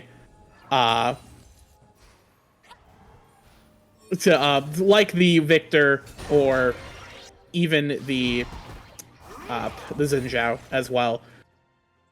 So, well, it's certainly, we're seeing what the Gamblers comp is capable of. This game was very much kind of, it felt a little lopsided earlier on, but now that we're getting closer to the mid game here, we're starting to see the Valkyries kind of fumble a bit as they're struggling to find what they can do with their gold lead. They've gotten a couple of towers, but I feel like you could get a lot more with the advantage they've had. They just haven't been able to get that advantage there. The Gamblers have done a good job kind of just putting a chokehold on them, and Dason is a Deadson right here. Good night. Brother, you have an upgraded, you have a masterwork Thornmail and plated steel cap. Stop, like, I can beat this guy. You're not fighting the brand. I can beat this guy. Trust me. Trust me. Nah, Dason thinks he's... okay, the TP does finish channeling. Here Yuki has to be careful. The damage coming through. Wraith dodging out on the stun, but the slow from the allies is just a little bit too much, and here Yuki's going to be able to walk it out. Had flash forward. Now double sums down from Wraith, trying to get that kill, means that those are two big summoners down for any potential Dragon or Baron fight going into this big game, right? We officially transitioned. The gold lead has kind of just been shrinking for the past while, down now to only about 2,500, down from the 5,000 it was before. The bot lane gold lead has pretty much entirely evaporated. I think the Jan is still, you know, decently ahead, but with the massive gold lead in the top side, the bot lane sort of going down, mid lane evening up. Has to be careful, but now CB Batman getting jumped on. They want to cut that gold lead from the top side down once again. Rigor Mortis picking up another kill. 3 items on the Xin Zhao is just so incredibly strong. And that gives them some pretty good priority over the Baron, as the Yone was one of their big turning factors in these fights.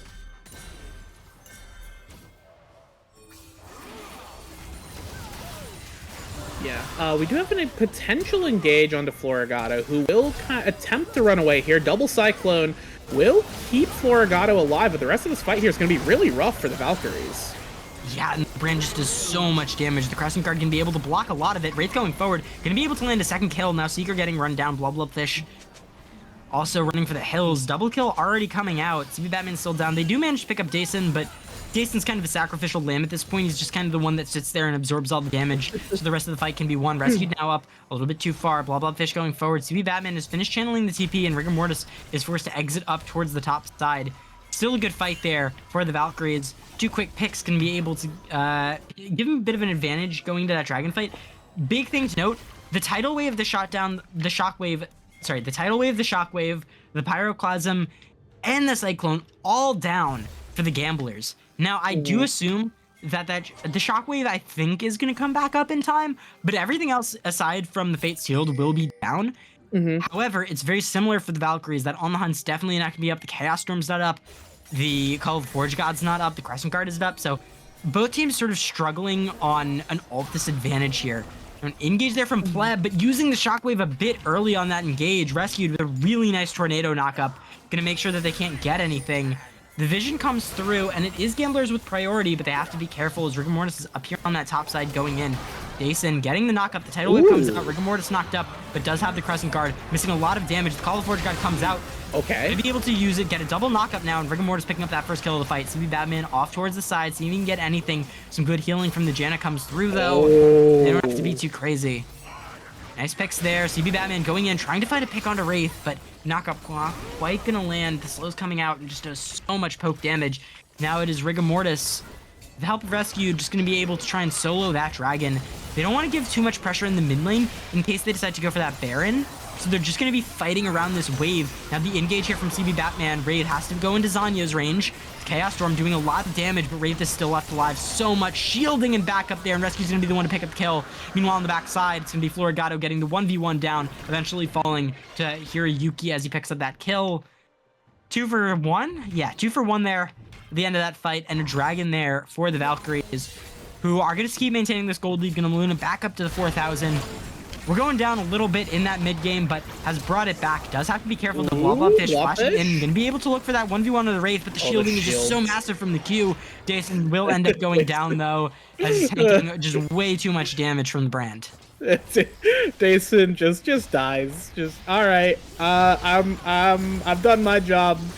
I'm out. Hiroyuki also just dying. Not Yuki, the wind becomes lightning. One more auto there. Yeah, Rigor Mortis going in with that dash, and Hiroyuki not respecting the fact that, unlike Dason, Rigor Mortis does real damage. So while you might be able to melt those health bar, while you might be able to do enough, yeah, that is Titanic Hydra, Sundered Sky, and the Black Cleaver. He's going to do very real damage to you. The 9-1 Xinjiao is very real. It can hurt you. Now going into, we see the cloak. I'd imagine that's not the Wit's End, just based on how the game is playing. However, because he doesn't have Asterix already, and how much burst magic damage there is, I would expect to see a Maw of Malmortius come out as that 4th item for the Xinjiao. Yeah. So looking at the map here, Baron is up, but I don't think either team are really super enthusiastic about taking it until they get some kind of advantage. I'm interested to see how the Gamblers kind of play this out, because neither team really...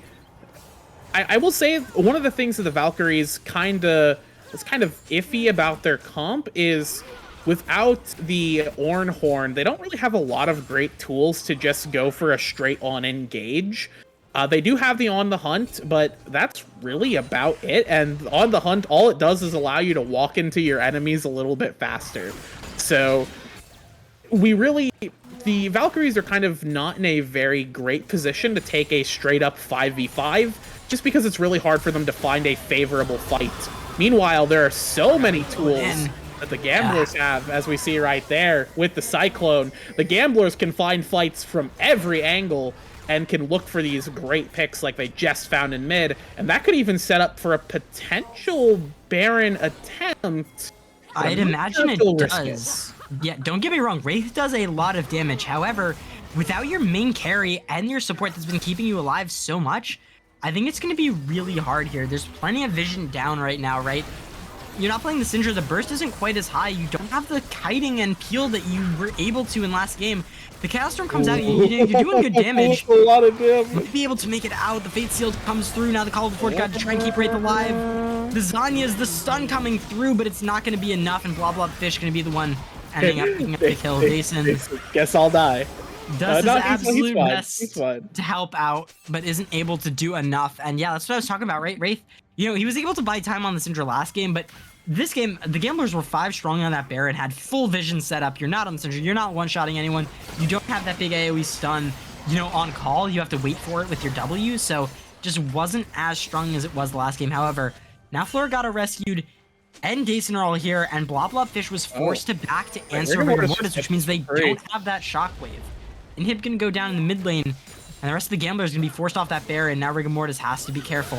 Gonna try and use the Crimson Guard, blocks a lot of damage, goes in, and they might be able to find Seeker here, flashing forward. Now the wind comes lightning, they're gonna be able to land that first pick.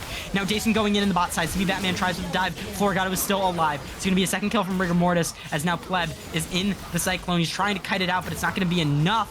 Finally, Hiroyuki is going to be able to take out Rigor Mortis. However, coming back, they were able to get a 2-for-1, completely prevent that Baron. I forget what I said about the Maw. He's just going for that Canic Rooker, and he wants 2 tank items on the back end. He realized he does enough damage, just wants more and more survivability, and that's going to be super helpful. Now as well, the Infinity Edge Masterworked, as well as the Lich Bane for both Wraith and Floragato respectively, going into some more damage. It looks like just a bit of a component build there for Floragato, as he picks up the anti-heal. He has the Last Whisper. He also has a Vamp Scepter that he picked up earlier, which I'd imagine was probably going to go into a Bloodthirster that never quite ended up getting finished. Look, it's a little bit of a build to bear. We're holding a lot of components. They're emotional support components, and I mean, emotional support components. If you're gonna have 3 stray components, these are three pretty good stray components. They are pretty good components to have. I think BF Sword would be like the only upgrade, but I don't think you need any more big BF Sword items right now. Maybe the Shield Bow if you're getting tailed too much. But. Yeah. As we kind of set up for this Drake here, what I want to say before hopefully a fight happens is that I'm kind of befuddled by that last move by the Gamblers, attempting to go for the Baron and then giving an opportunity for the inhibitor to fall and then having to back off and just not playing very cleanly around the map, as we do have an engage. Nice Tidal Wave into Shockwave, gonna buy so much time. The Redemption comes through, and there's a lot of healing. CB Batman goes in with the Engage and the Fate Sealed, but he's not able to find anything on that initial pick. No now Pleb going forward with the Cyclone, but he's not able to find Rescued. No one has gone down just yet, but now the fight is turned off in the Engage. This is what we were talking about. The Gamblers needed to find a massive start to that fight, but they weren't quite able to find it. Eventually, they have Dason going down to the burn, but Floragato able to take it out, and with so many low health bars, the Gamblers are forced back, and that could be a very real Baron opportunity for the Valkyries. They do so much consistent damage now with this Sivir, with this Victor. The Jenna as well going to be able to provide a lot of value. Is going to get spotted on that ward clearing out, and I think that's going to tip Gamblers off to the fact that they're on that Baron, but there is no way that they get there in time. Yeah, the ward sees them, but they realize that it's already over. So while the Gamblers were able to put themselves on Soul Point, it was the Valkyries that are able to pick up that Baron.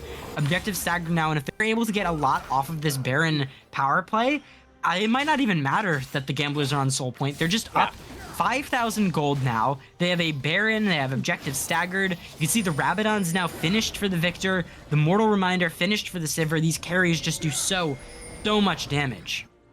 Yeah, and I think that, especially in that last fight, we saw one of the weaknesses of the Gambler comp come through, in that if they don't line up their big buttons together well enough, then they really just kind of they actually do kind of lack damage to cut through the big tanky front line that the Valkyries have now assembled. In particular, the Pyroclasm kind of just fizzled out super quickly in that fight, which is a ton of damage just getting completely dropped onto the floor. And that gives a ton of opportunities for the Valkyries to just fire back with these more consistent damage-dealing threats. As we do have another engage, Dason's gonna fall. Yeah, Rigor Mortis ends up picking up the first kill on a CB Batman. Dason goes down eventually. With the top and jungler down, there's very little that the Gamblers can do. The Baron buff just providing so much value. The on hunt as well, giving them so much move speed to be able to get in. And now that you don't have that Yone, you don't have that Shockwave or Plebs engage either. You kind of just get run down. A nice knock up there from Seeker, but no follow-up, and the turrets are getting run down, the inhibitors getting run down. There's so much value here. You could see Hiroyuki trying to get something, but there's no more ultimates left for the Gamblers, and Wraith is just running past their towers to do the damage. Floragato clearing out the waves. The knockup comes through. They don't have enough just yet. They need the minions to keep pushing in. They need to keep clearing out these waves. Both towers now down, and the damage coming through. Huge damage from Hiroyuki, but they're just going to focus down the Nexus. The Valkyries end up taking this one, bringing us to a Game 3, 1-1 now in the series. And I think we have a fight on our hands.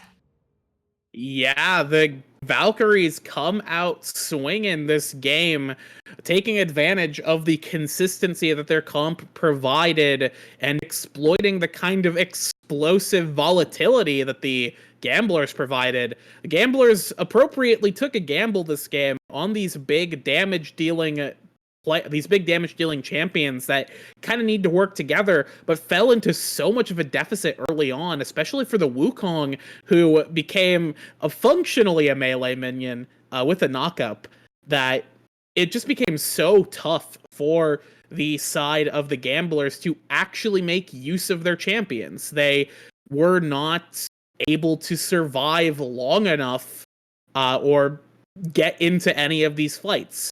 So whenever the Gamblers tried to take a fight, all it would do was give an opportunity for the Valkyries to flip it around.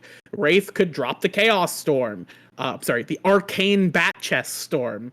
The Sivir could pop on the hunt, and the rest of the Valkyries team could start going crazy here. And Dason, bless his heart, did his job in just eating damage and dying. Didn't need to do anything else. Ornn, equally useful, 8-0 and 0-8. And I think that was a good pickup for the side of the Valkyries, and playing a bit more consistency, trying to not go for that more full map play like they tend to do, and just trying to take on a straight 5v5, ended up benefiting them in this game.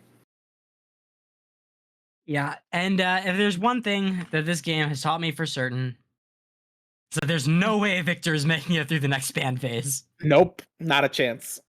Not a chance. However, we will cut it to a short break. When we come back, we will see how the next ban phase goes when we are in draft for Game 3. Don't go anywhere.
All right, everybody, welcome back into Draft for Game 3. You'll notice the Gamblers have no longer lost a ban. Heiko is back. Everyone on their main roles. Yippee! Yay! Now we can ban Victor and not feel bad about it. Now we can ban Victor and not feel bad about it. We'll see, though, both Xin Zhao, Ashe, and Seraphine all left open, the sort of priority picks that we've seen a lot. The Hui banned out as well. Not that surprising to see. And it looks like we're just going to ban out the Seraphine. I imagine Gamblers, picking up the Ashe. And is there going to be a Xin Zhao pick? Yeah, we'll see Xin Zhao Seraphine. Seraphine, Ashe. It's whatever, but yeah, the Victor getting banned out is a shock to nobody. I'm kind of surprised that it's the Gamblers banning it out with B1, though. Meaning that I think they don't play it as much. Maybe you don't have as much practice on it, because I find it pretty surprising that the Victor is not picked up. Hovering the Sivir. I'd be pretty surprised if they go over the Xin, if they hand over the Xin Zhao, how well it's been performing. Yeah, I feel like you definitely. I mean, Sivir Xin Zhao's not terrible. We saw it last game. I feel like the two champions do pair pretty well together, just because Xin Zhao really would like the extra movement speed to stick on top of targets, and Sivir's on the hunt gives him the ability to do that. But this is a great bot lane duo if they decide to go for it. So I'm a big fan.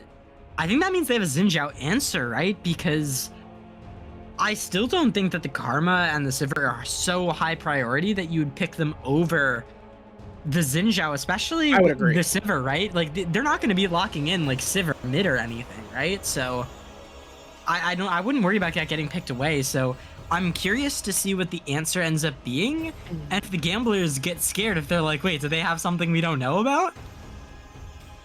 Yeah, I am curious. You know, maybe the Gamblers are going to take the bluff. It's like, oh man, maybe they've got a plan. We don't pick the Xin Zhao, and then suddenly Valkyrie's just going to free Xin Zhao. It's like, yeah, we got everything we wanted and more. The Rakan will be picked up. That's interesting. I'm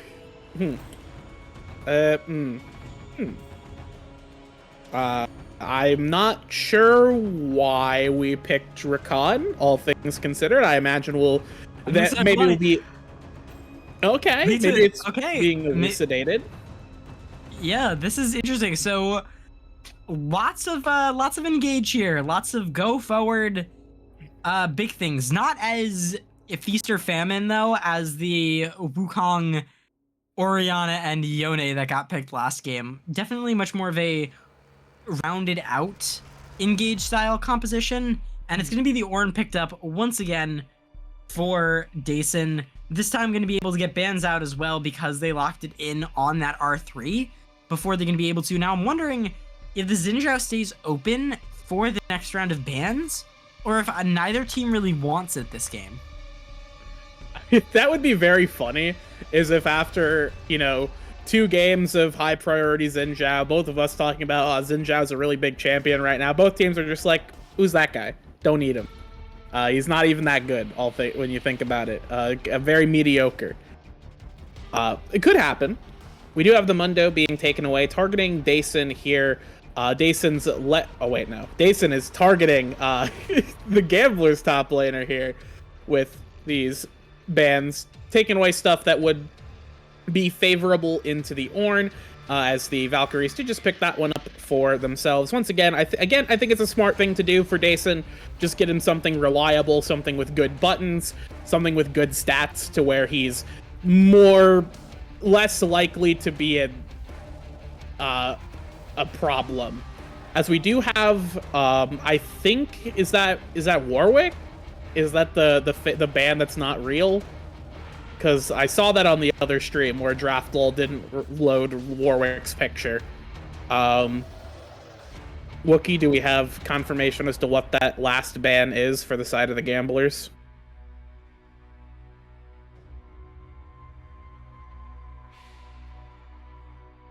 Well, it's not as it might be as I don't know. The Vi locked in though for the Valkyries means it looks like we're seeing a Xin Zhao-less game.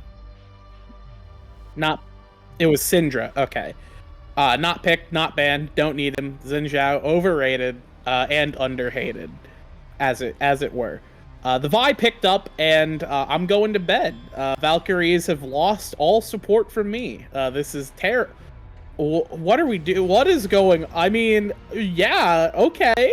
Yeah, that will make Dason very sad in the top lane. But that didn't help you a whole lot last game. I guess it's interesting. The Fiora kind of goes completely against what the rest of the comp is doing, unless their plan is to do a 1-4, where you just have 4 players that are pretty good as a 4-man comp, and then you just try and have them fight it out in either 4v4s or 4v5s while your Fiora is cutting up the rest of the map. I mean, I'm gonna be honest. Into the short range and sort of divey-ish, not fully realized comp of Valkyries, Cassio, Ashe, Rakan, and Sejuani do that pretty damn well. Mm-hmm. Yeah, and speaking of, I was about to say the divey no range. Yeah, that Xerath is going to give them a lot of range. This is the Wraith special that we've seen so much of, and has been pretty devastating every time we've seen it, and has usually warranted a ban after every game it's been played in. Mm-hmm. So we'll have to see if they're able to do that in this game, or if that dive through the Rakan and Sejuani are able to take it out. Either way, this one should be a banger just looking at the drafts. Yeah, I think that it's pretty clear that the Gamblers are going to be looking to do a 1-4 with the Fiora on the side, and then this really strong 4-man composition that can play both offensively and defensively with the Cassio, Ashe, Sejuani, and Rakan. A lot of good engage, but also at the same time, a lot of good disengage. The miasma and volleys in particular are really good disengaging tools. Meanwhile, the Valkyries are looking to, like they did last game, play a very straightforward kind of 5v5 League of Legends game. Going for the big movement speed enablers in the Sivir and Karma will really help the Vi kind of remain useful outside of just that initial engage. Similarly to last game, I'm not super sold on the Valkyries engage outside of Ornn. I think it's very much, you got Ornn, and Vi might kill a single player, but when Vi clicks somebody to kill them, they are almost certainly dead because of the Xerath.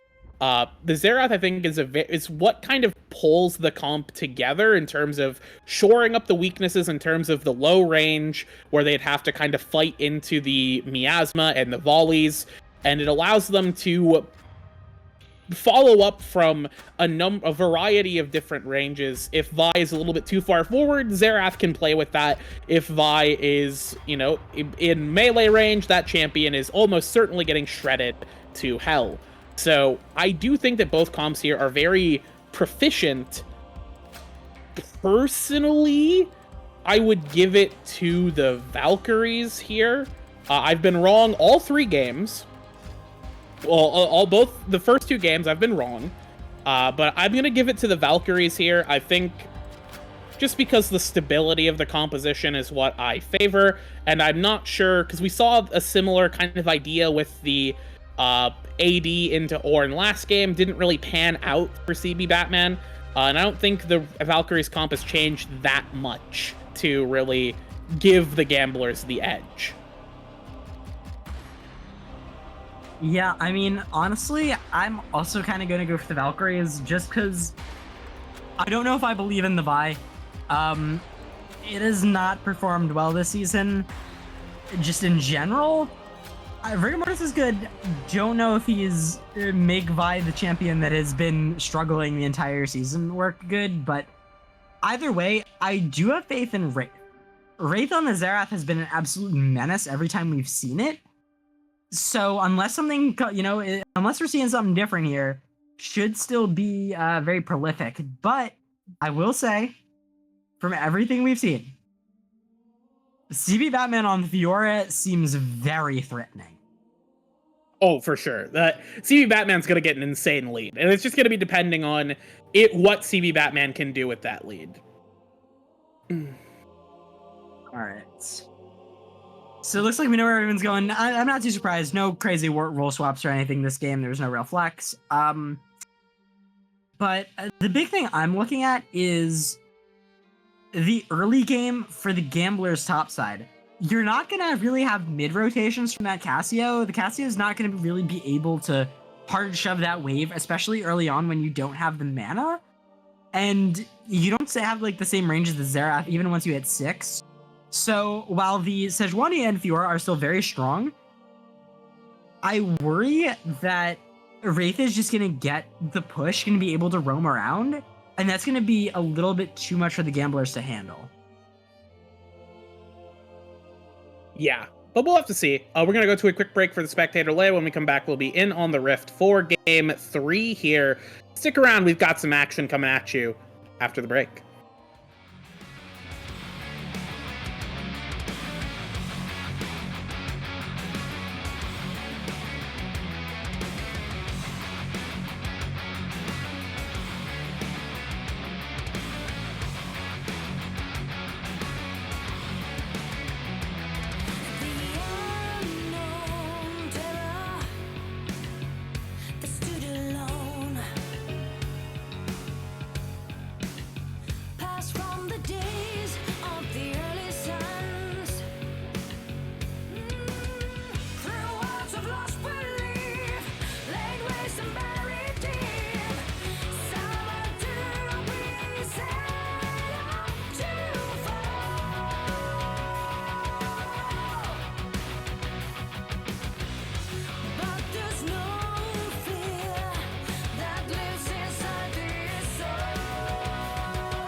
Hello, everybody. Welcome back. Game 3 of our series, the Gamblers versus the Valkyries.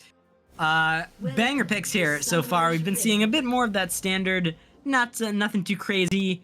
But this game we get to see the Wraith, Xerath. We get to see the CB Batman Fiora get pulled out. We have the Casio, which has not been seen in a long while.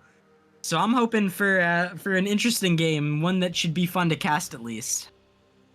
Yeah, I am very excited to see what these champions do here. I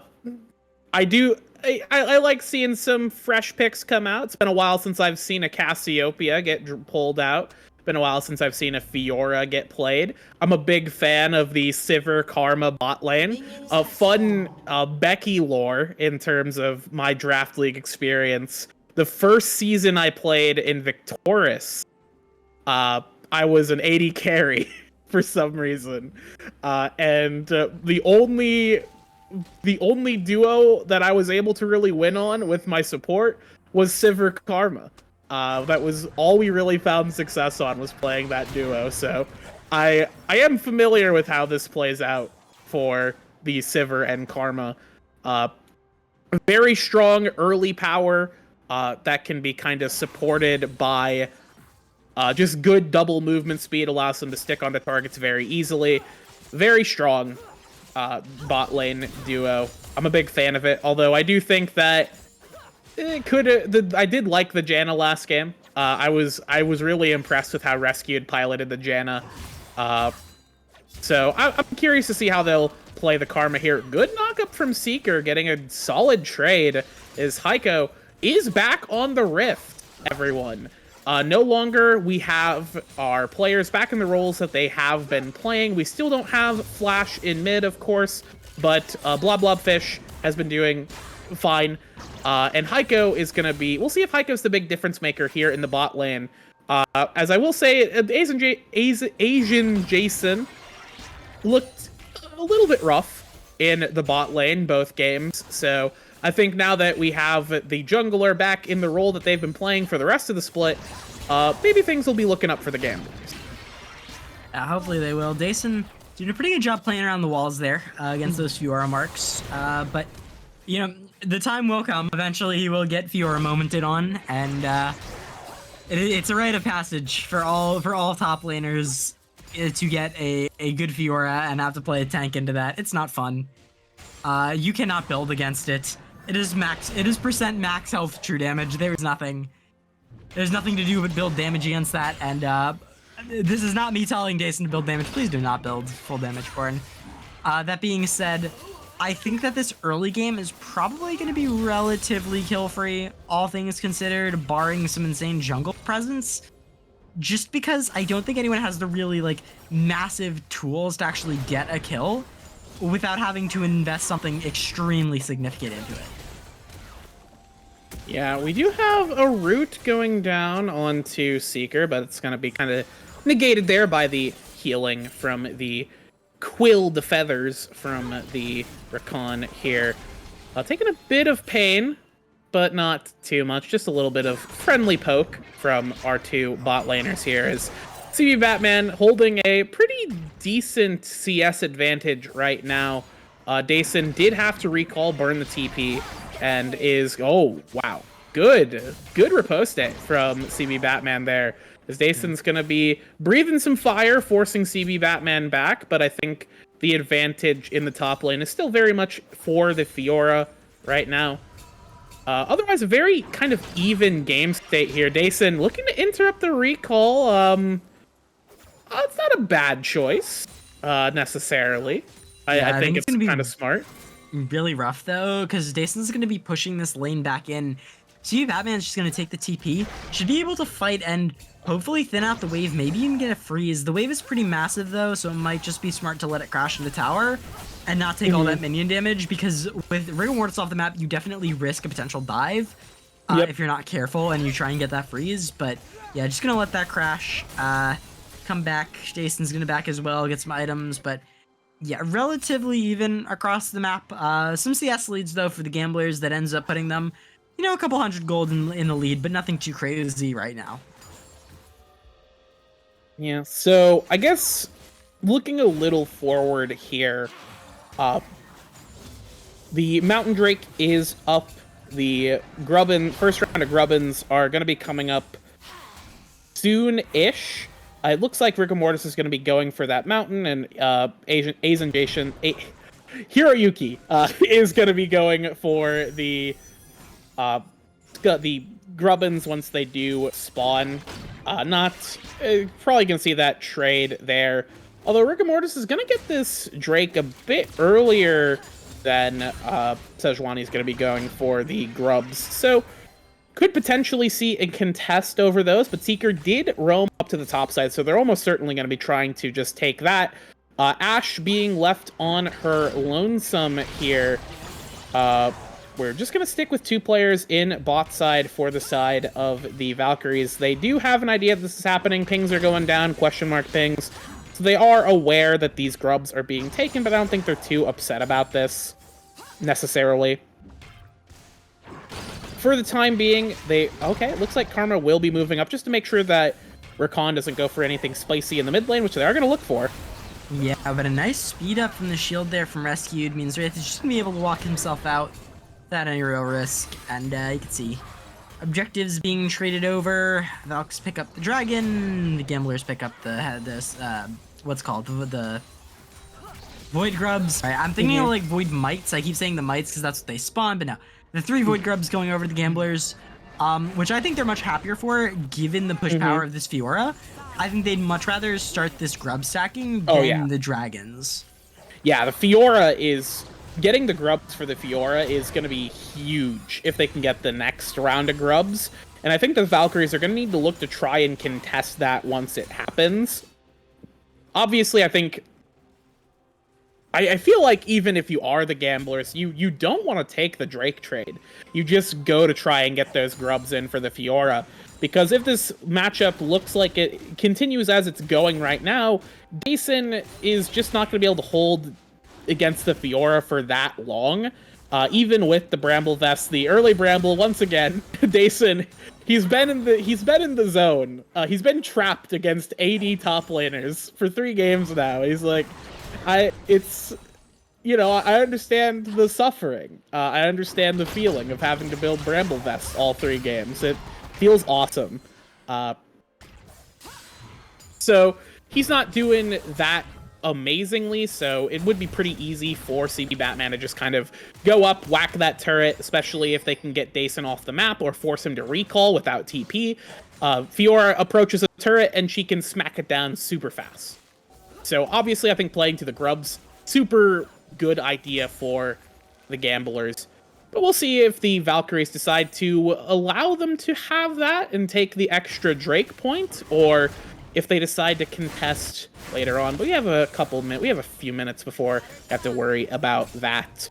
Rigor Mortis going for a steal of the blue buff, will dash out of dodge there. A little behind in XP, but not too far behind. And once again, our game kind of sits in a very even state. 9 minutes, no first blood.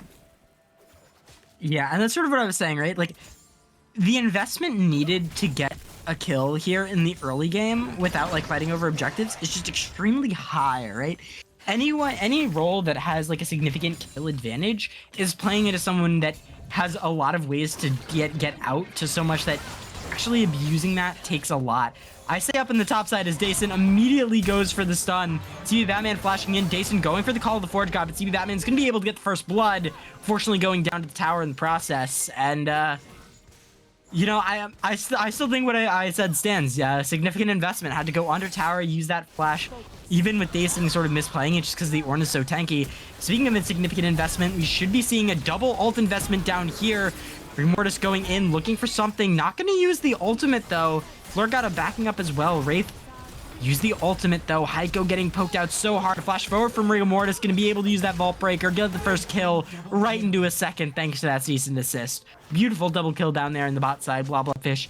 Going to pick up a Constellation Plate in the mid lane, but overall, still a relatively even across the board. That double kill is going to help the Valkyries pick up a bit of a gold lead there for themselves. Only a couple hundred because of that kill on the top side and the plates, but still, I think, kind of what we expected in the game, right? Obviously, the top side for Gamblers getting ahead and then using Wraith's ultimate on those roams, using that ultimate from the Vi to be able to make plays towards the spot side. Yeah. Big opening there. Game kind of opened wide open as we do have Rescued looking to try and aggress onto CB Batman. Yeah, I think Fiora might just be dead here. Very... Okay, yeah, Fiora is dead, and now we have Sejuani, who already burned Dash. Could be in a bit of a precarious situation. We do have the root looking like it's going to go down. Seeker is going to respond here. You has to be careful, but the Aftershock, Seeker coming up, and no vision on Blah Blah Fish means that they don't want to take too much risk. However, Ryugi going back over the wall, using that Fish Prison, gonna be able to find Rescued. Now Rigor Mortis has to be careful, needs to go over the wall, using the Vault Breaker, but Sejuani's able to already pick up that kill thanks to the auto. Not very careful there. I think they just weren't really being conscious of Blah Blah Fish over there, and they get punished for it. Yeah, really just getting punished there. Attempting to go a little bit forward. They thought they had the pick on to Sejuani, and I can see how they had that, but Seeker was able to be up there in time, push them back, and then they decided to, okay, we'll just try and take the grubs here, but that was not the case. Blobfish able to get a good jump on to the Karma, Rescued getting taken out, and from there, it was just kind of easy sailing for the side of the Gamblers as they cut down the rest of the Valkyries here. As Dason, our man, the vacuum cleaner, solo bolos the Fiora in top lane. Well, you know. Not a good look for the split push comp when things are going this well. Now, don't get me wrong. Gamblers being able to find that fight towards the Void Grubs was absolutely massive because it did allow them to pick up that 6 grubs. It also means that Valkyries weren't able to completely cleanly trade that dragon at the same time. Now in the mid lane here, Yuki has to be careful to flash forward. The ult comes out and the Enchanted Crystal Arrow just buys so much time. Blobfish melting through Wraith with those E's. Just gonna be able to cut him down there. Now having full priority on that dragon means they might be able to get the 6 grubs and prevent the drag stacking all at once.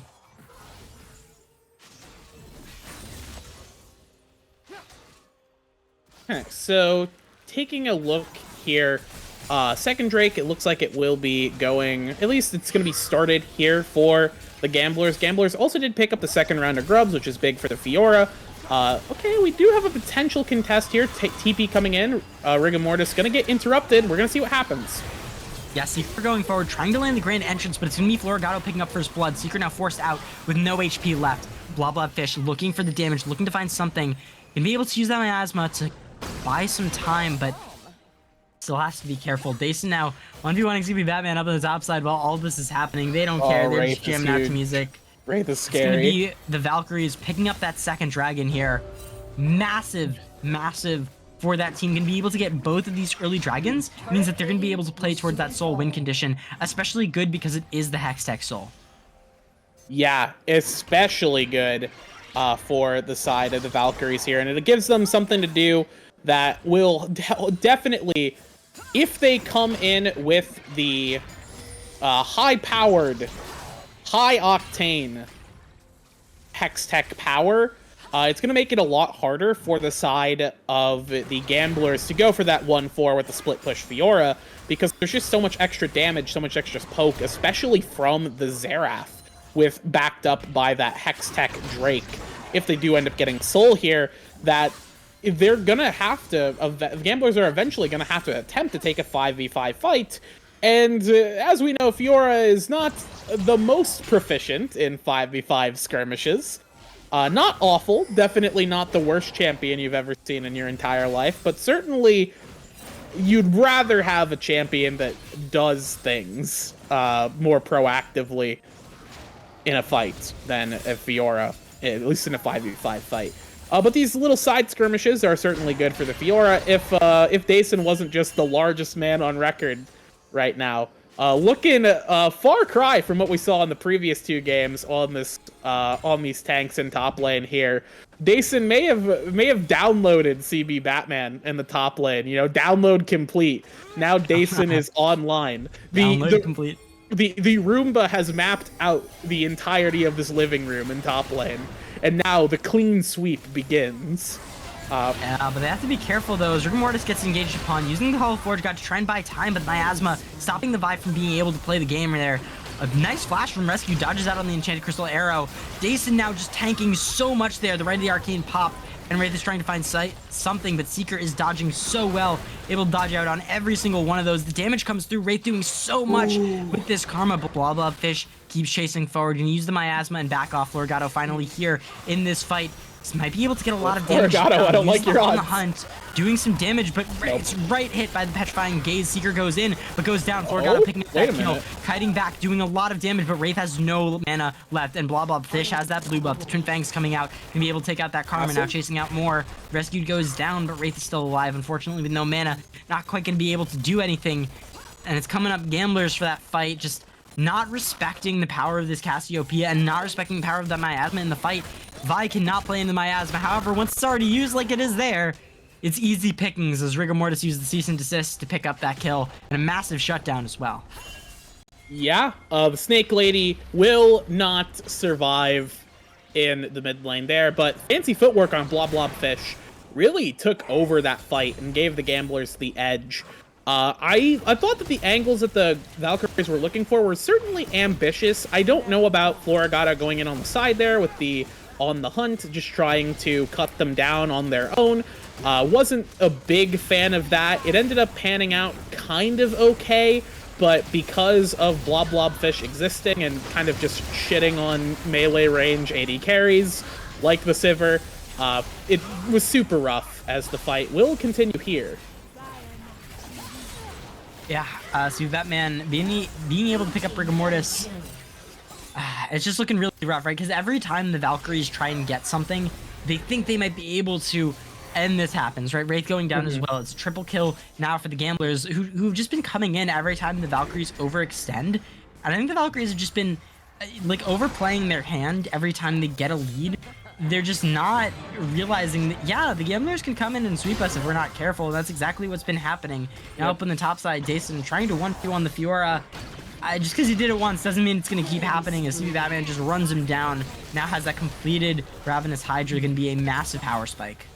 Yeah, we accidentally bought a new sofa. Now the Roomba completely uncalibrated. Got to re-download the data of the room as yeah, CB Batman will pick up Dason up there in the top lane. And as you said, I think it is kind of just a matter of the Valkyries are finding some pretty good angles, but they just aren't able to... They play too hard. They play too fast. They play too forward. And they end up getting punished as a result. This Gambler's comp is very good at punishing over-aggression.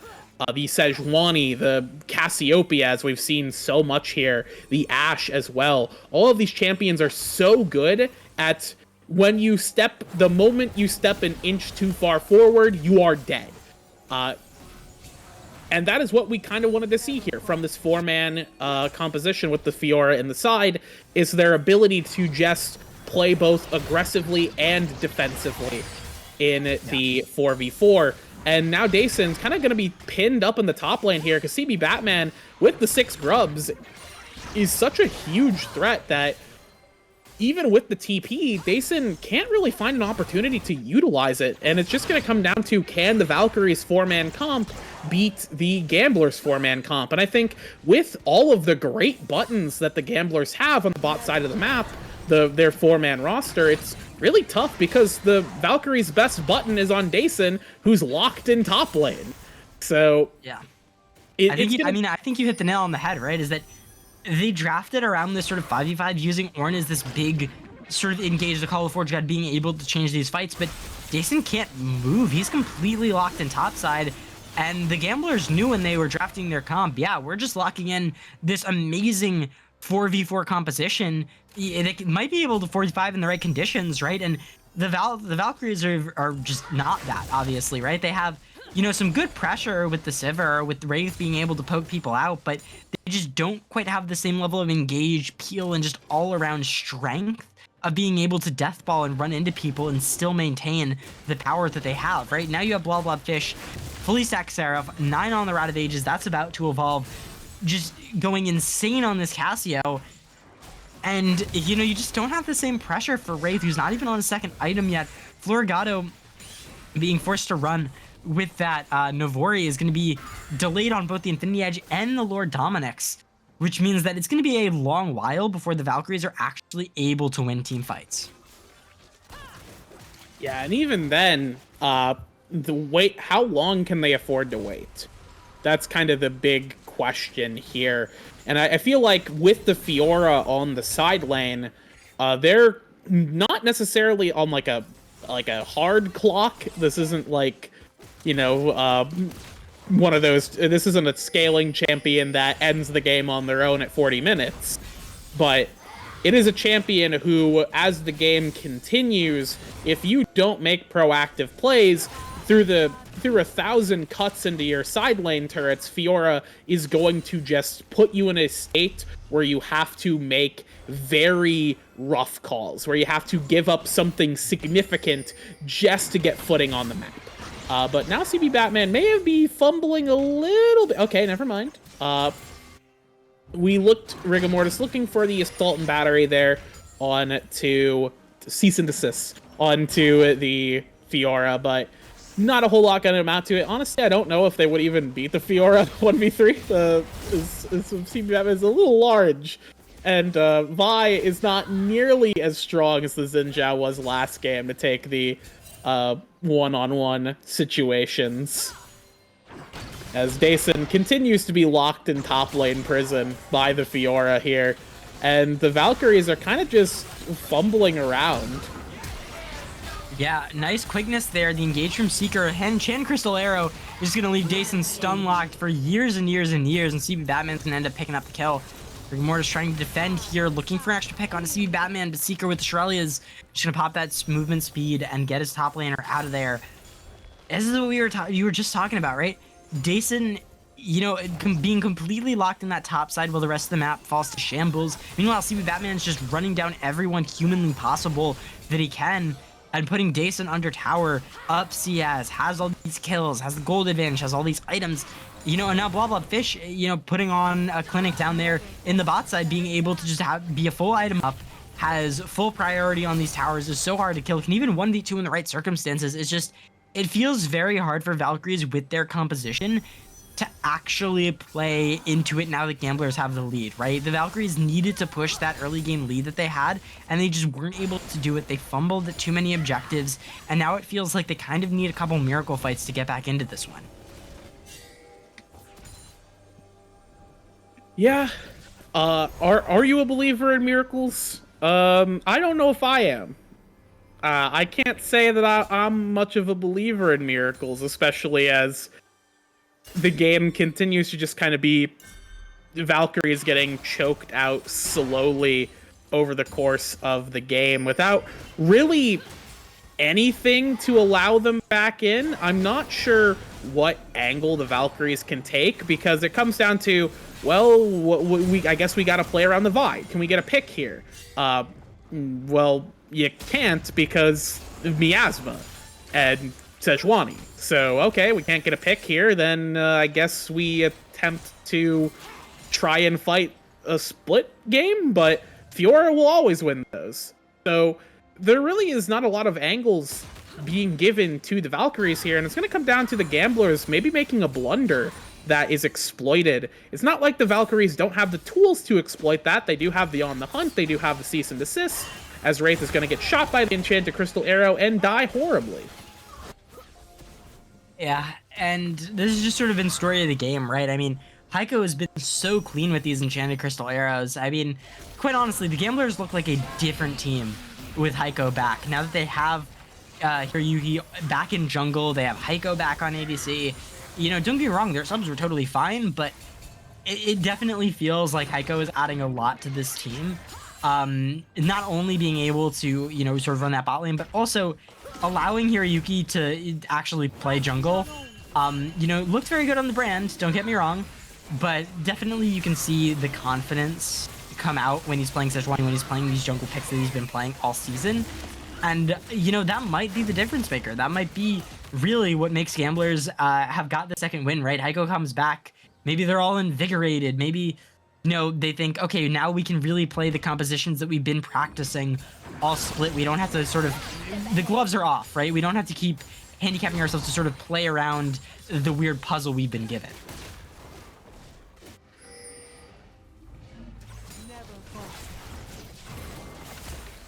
Yeah, so kind of I'm just trying to look at the game here and figure out what the angle is. Again, it really feels like we are waiting for a gambler to, I don't know, right-click into the enemy team, and then their mouse disconnects. You know, maybe that's the win con. Because otherwise, if the gamblers can just play controlled like this, I don't know how Valkyries actually mount a victory here. Because I don't think the best thing they can do is attempt to go for a 5v4. Just to allow Fiora to split and take a 5v4 and hope that with the numbers advantage, you are strong enough to break through the 4-man squad. But then that opens up the ability for, you know, CB Batman to destroy your entire base, which is arguably not a good trade. Unless you like really just get a hard-won fight into being able to, okay, we lose a turret, maybe an inhibitor, but we've taken 4 of them down, we send somebody back to go stop the Fiora, and then we take Baron. That's maybe worth it. But other than that, I'm not sure what the play is. This is certainly a tough game state. Not a very fun game state if you are the Valkyries here, because you're left with so few options to take that are favorable to you. It's definitely a smart play from the gamblers here, and showcasing why this draft was a good choice for them, even though I didn't think it was gonna be better than the Valkyries draft. But, you know, we still got plenty of League of Legends left to play. You know, certainly can't just be wrong every single game. Surely not. However, you might be wrong in this game. We'll have to see. I mean, we've been talking about it. You know, we've been trying to, you know, to give Valkyries the outs, but right now it really only looks like Florigato going crazy in the team fight is kind of the only out at this point, because the gamblers have just been running the map. However, this might be the turn. Jason going into the Call of the Forge God. Unfortunately, the Glacial Prison stops them dead in their tracks. Meanwhile, CB Batman's just been taking the bot side while all this is happening. His team's still able to get the Baron, and like even when everything's going well, it's just so hard for the Valkyries at this point to actually get in there and do anything. Maybe this is the play, though. Maybe. Yeah. Oh, CB Batman gonna be use the riposte early, but the flash forward might have bought enough time. Going forward, the season's just getting used. The ultimate not going out, but he heals so much. Using it needs to get one more. The heal from the ultimate is so big. Grand Challenge heals so much, he's able to turn it in the 1v2. Barely even need to land, and it doesn't matter. However, in the mid lane, this might be the Valkyries' fight. They're able to pick up one, going for a little bit more, but it looks like Hiroyuki might be able to get himself out. No, the flash forward from Wraith can be able to land that shutdown. Jason goes forward, but he won't be able to find the rest of it. Unfortunately, Heiko as well, being able to get that up on the top side, what looked like a good start for the Valkyries ends up in disaster. Heiko flashing forward, going to be able to get the 1v1 on Florigato as he has nothing left. Now CB Batman in another 2v1, pushing on those Nexus towers. And the gamblers are just going crazy for the rest of this map. They have that Baron, and they want to use it to get everything on this map. Yeah. So what I was saying there was, you know, maybe we trade an inhibitor to get a 5v4 that we could potentially win with, you know, against the enemy team. We just get, like, maybe find a good flank under the Cassiopeia, lock her down, and then maybe get something out of it. Instead, the Valkyries decided to take one of the worst possible options in attempting to fight the Fiora, lose, and then lose in mid lane because you no longer have a man advantage because you sent 3 players down to attempt to deal with the Fiora, and she beat you. So, absolutely just a complete demolishing defeat there for the Valkyries, as they're now going to be licking their wounds at a 11,000 gold lead for the gamblers. as we have sent 3 players up to deal with, guys, the rest of the team's on bot side. CB Batman's just ignoring you, guys. Yeah. It is triple going in him. rough. Wraith I goes think down so. again. I think it's over. Yeah, finally the engage comes through, using the Hall of Forge God to back it up, but a Nexus is already exposed to be Batman, running down Florigato, able to get the stun, looking for a Nexus dive. Minions. Won't go down to it. Meanwhile, Heko is just ending the game, saying, guys, I know we're having fun, but let's start wrapping it up here. Yeah, let's please wrap it up. The sign Please wrap posted it up. on the screen. Yeah. Good plays, though. I think from the early game from the Valkyries was very good. I think they just overextended their lead on those objectives, and that's really what did them in, right?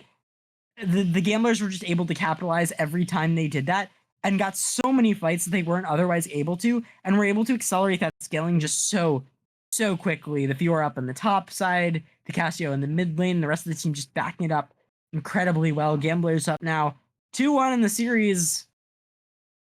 Oh my lord, those damage charts. Yes. Fiora, good champion. Good champion, yes. Pretty good champion. We could say that, well, did lose the 1v1 to D-Forcin in the early game. Please don't look at the rest of the game. Yeah, I mean, it's sort of been a little bit of, game 1 kind of came down to a lot of CB Batman just getting a huge lead over Dason and using that around the map. Game 2, we didn't see that as much. Did get a lead, but wasn't able to really convert it into anything. And this game absolutely converted that lead around the map. But I gotta say, the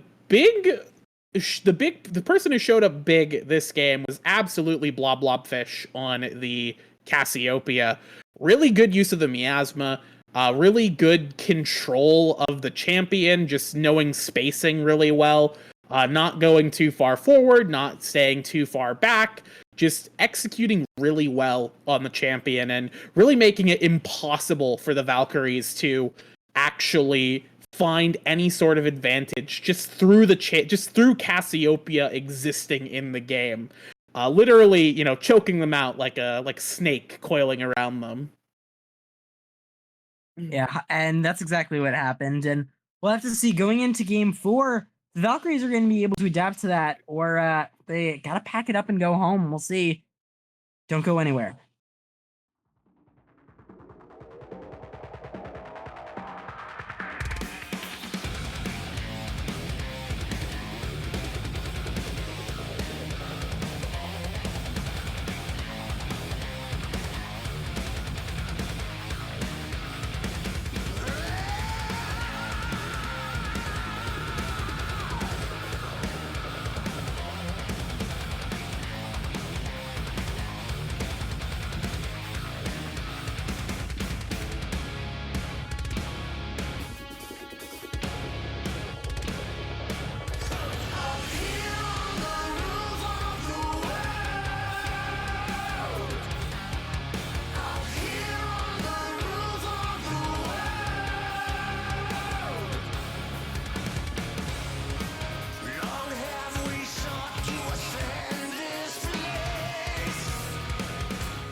Hello, everybody, and welcome back to Draft. We are in for Game 3. The Gamblers currently lead the series 2-1.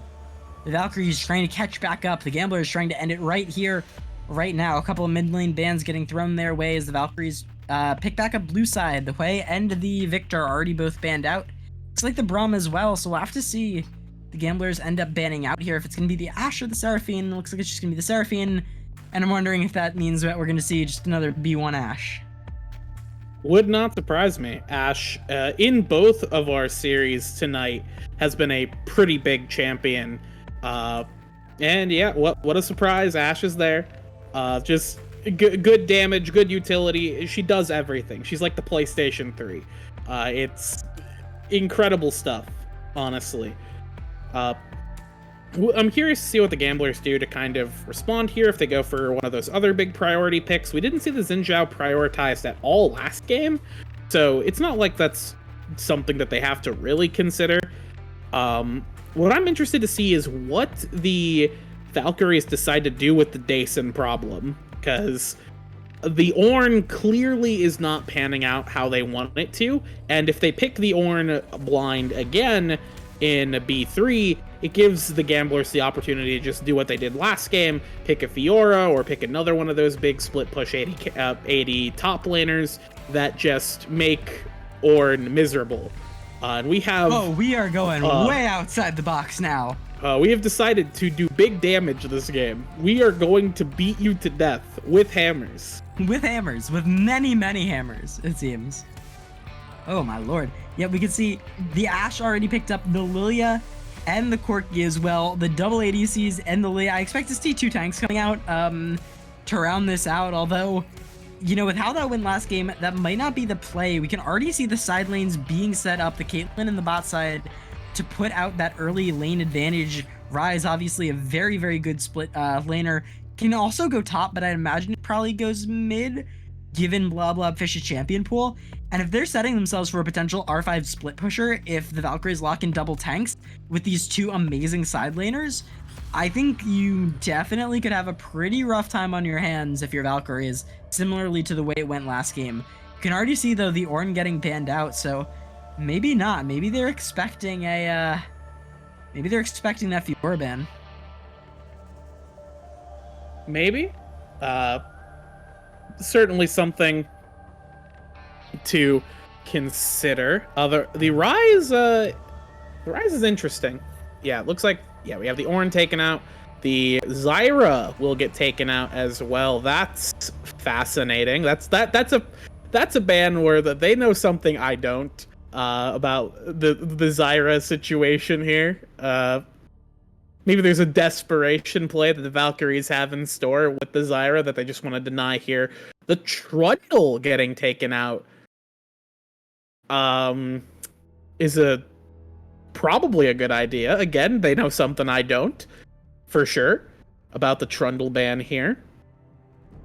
Gamblers left with theoretically top and support, although we have seen Ryze go top lane. That's not going to happen this game, but yeah, support will be the last pick for Gamblers, and I think that that's actually really smart, because one of the best players on the Valkyries has been rescued in terms of being consistent, being good for the team, sort of enabling Florigato to succeed. Rescued has really shown up this series for the team, and getting that support counter pick will allow the Gamblers to kind of maintain control of the bot lane. The idea is, you know, with the Caitlyn, we're just going to bully you into submission. And D-Forcin going for comfort here with the Yorick. The Garen is available as an option, but apparently Dason decides fate of the world on the line. Garen, don't need him. It's all about Yorick. And look, all I'm saying, that's what the Spud said, and look, you know, the Spuds, you know, they couldn't they just could never defeat the power of my man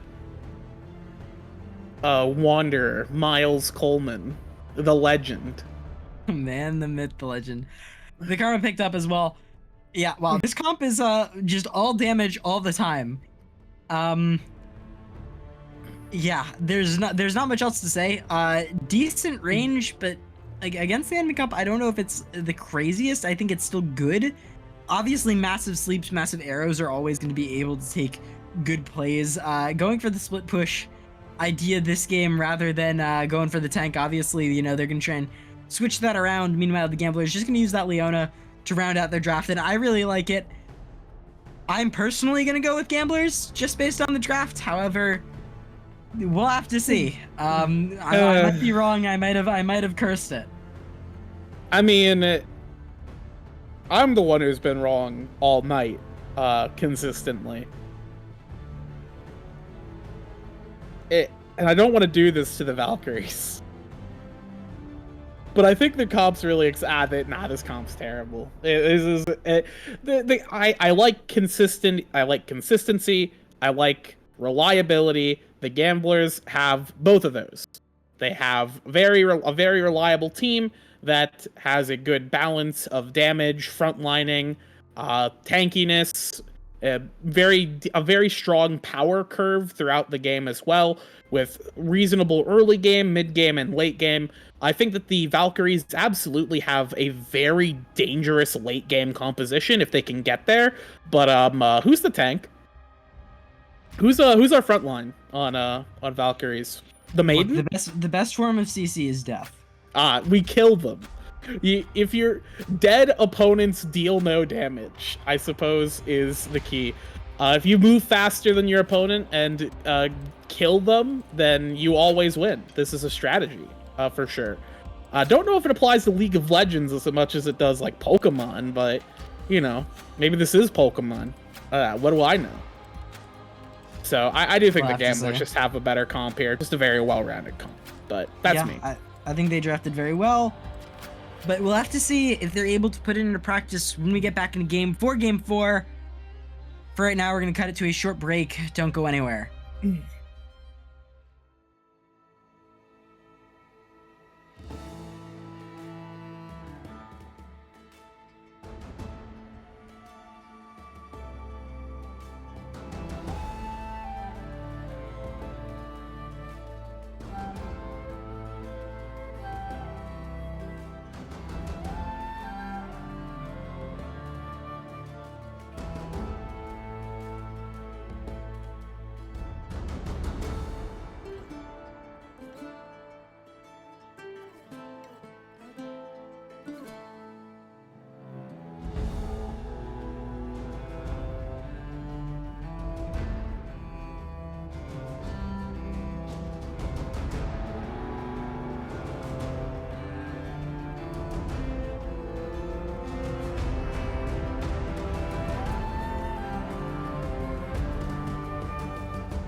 Hello, everybody, and welcome back to Game 4. The Gamblers up 2-1, trying to end it right here, right now. The Valkyries trying to maintain their ground, stand tall, and bring us to a Game 5. Who's going to come out on top? We'll have to wait and see. As we see a potential invade coming through from the Gamblers on the top side. Yeah. Spotted out. Potential. Okay, yeah. The invade spotted. No shenanigans happening for right now. Although it looks like, yeah, they're still moving as 5. Okay, never mind. Shenanigans may continue. It looks like the Valkyries will not allow it. Just going to trade a bit of damage here as Heiko taking a bit of pain. Has to be careful. Rigor Mortis starting to stack up that speed, and they have to be careful. Florigato's up here now for potential. Rigor Mortis taking a lot of damage. Has to be careful, and it looks like both teams are just going to back off. Some damage being traded, but no kills being found. Yeah, no kills. But similar to game 1, we just kind of have a trade of damage here. And Vision going to be picked up by the Gamblers into the Valkyries jungle, so they'll have an idea of roughly where Rigor Mortis is starting. With the reset there, it looks like... Oh, something interesting happening. Something happening. Sound the alarms. We're going lane swap time. We're lane swapping. Very interesting. So here's the problem. Heiko and Seeker are getting to lane so late that Dason is already gonna have XP and is not gonna get zoned off that first wave, which is kind of like the massive way that you're supposed to do lane swapping. Yeah. Is make sure that that top laner is like completely unable to do anything in terms of XP and then just dive them. Yeah.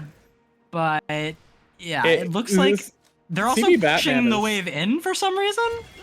Yeah. CB Batman as well was able to pick up some XP in the bot lane, so I feel like we may or may not have miscalculated. Didn't know what was happening, so like they were fine to push in the wave, but like the Gamblers are the ones trying to lane swap, and I feel like they don't know how to do it, given the fact that Hiroyuki is like not in position for that. They're slow shoving it now, so they might be looking for it, but Dason's already level 2. I mean,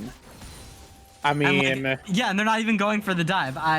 Awesome. We did it, folks. So lane swapping for absolutely zero reason. Lane swap successful? No. Mission task failed successful. It got us to talk about lane swapping. That was the purpose. It was to give us something to talk about. Awesome. Thank you. This is an what I like to call is an educational opportunity. When somebody blunders so badly that I can't help but make it a lesson, you know. I'm gonna be honest, because Dason's like not the greatest at CSing. Like, yeah, he's down 6 minions that he honestly might have missed if he was just trying to fight CB Batman anyway. Yeah, Batman's trying to play Florigado. Florigado is just gonna die. No way. There's no way. Wait, this is you real. You can't make this up. This is happening. Never mind. Flash forward from CB Batman. Flash from Florigado in the bot side as well, but now an engage in the top side, rescued, fighting for his life, but nothing really happening. Florigado making it out, and man, this is League of Legends. This is the future. Becky, what the hell am I watching? So you're watching an attempted lane swap to attempt to either punish Dason really early or attempt to get a more favorable lane for one of our bot lanes here, who would otherwise struggle. Unfortunately, both sides seem to have kind of fumbled their exchanges in this. I mean, Kaelin's up like 15 CS, so I guess that's a win. That's definitely a win. I mean, the gold is certainly, at least in CS, favorable to the Gamblers for these 80 carries. Florigado is certainly behind, but oh my god. The swap, you cannot escape the swap. CB Batman is going to be swapping up into here. Caitlyn just does not want to play into this Ashe and Karma. Does not want to interact up here. Wants to try and punish good old Dason.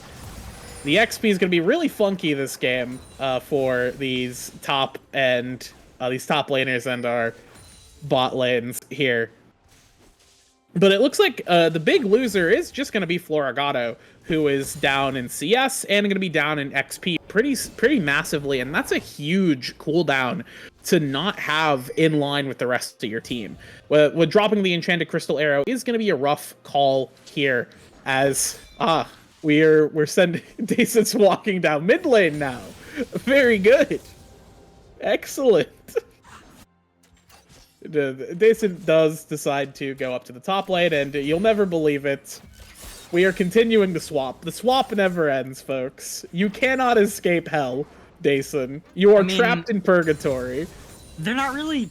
Like, don't get me wrong, the Caitlyn's doing good on CS, but they're not really doing a whole lot with Dayson's just being able to catch all these minions anyway. Like, yeah, they have the bot lane up here for Void Grubs. The proper play is just for Rigor Mortis to walk down and take Dragon, which is the same thing that's been happening all of these games anyway. But it looks like they're just gonna force Hiroyuki off? Question mark. I mean, they are gonna slow Heiko down. Eventually, Blobfish gonna re-rotate again, and they realize they're on boards now. So, just chilling. They're giving plates in the bot. Like, this is like a perfectly serviceable and fine lane swap, all things considered. CB Batman trying to wait. Is he landing the 2v2? Yeah, are we gonna see a Cassante moment? There's no way. There's we'll no way. Okay. CB Batman getting the stacks down, but it does look like Florigato's gonna be ending up taking Oh, him. no. Okay. Almost a Cassante moment.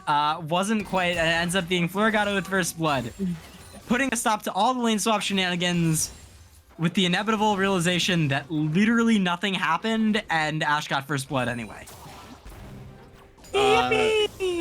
Yeah, but consider that Ash's coal is not going to get stacked this quickly. So I'm losing my mind right now. You know, when you think about it, it was actually a huge advantage for the. You ever just watch League of Legends and you realize that, like, yeah, it's almost midnight. A lot of this makes a lot more sense when you consider it in that context. Yeah, you know, it's games like this that remind me that, man, League of Legends has changed. It's changed a lot. And I don't know if it's for the better.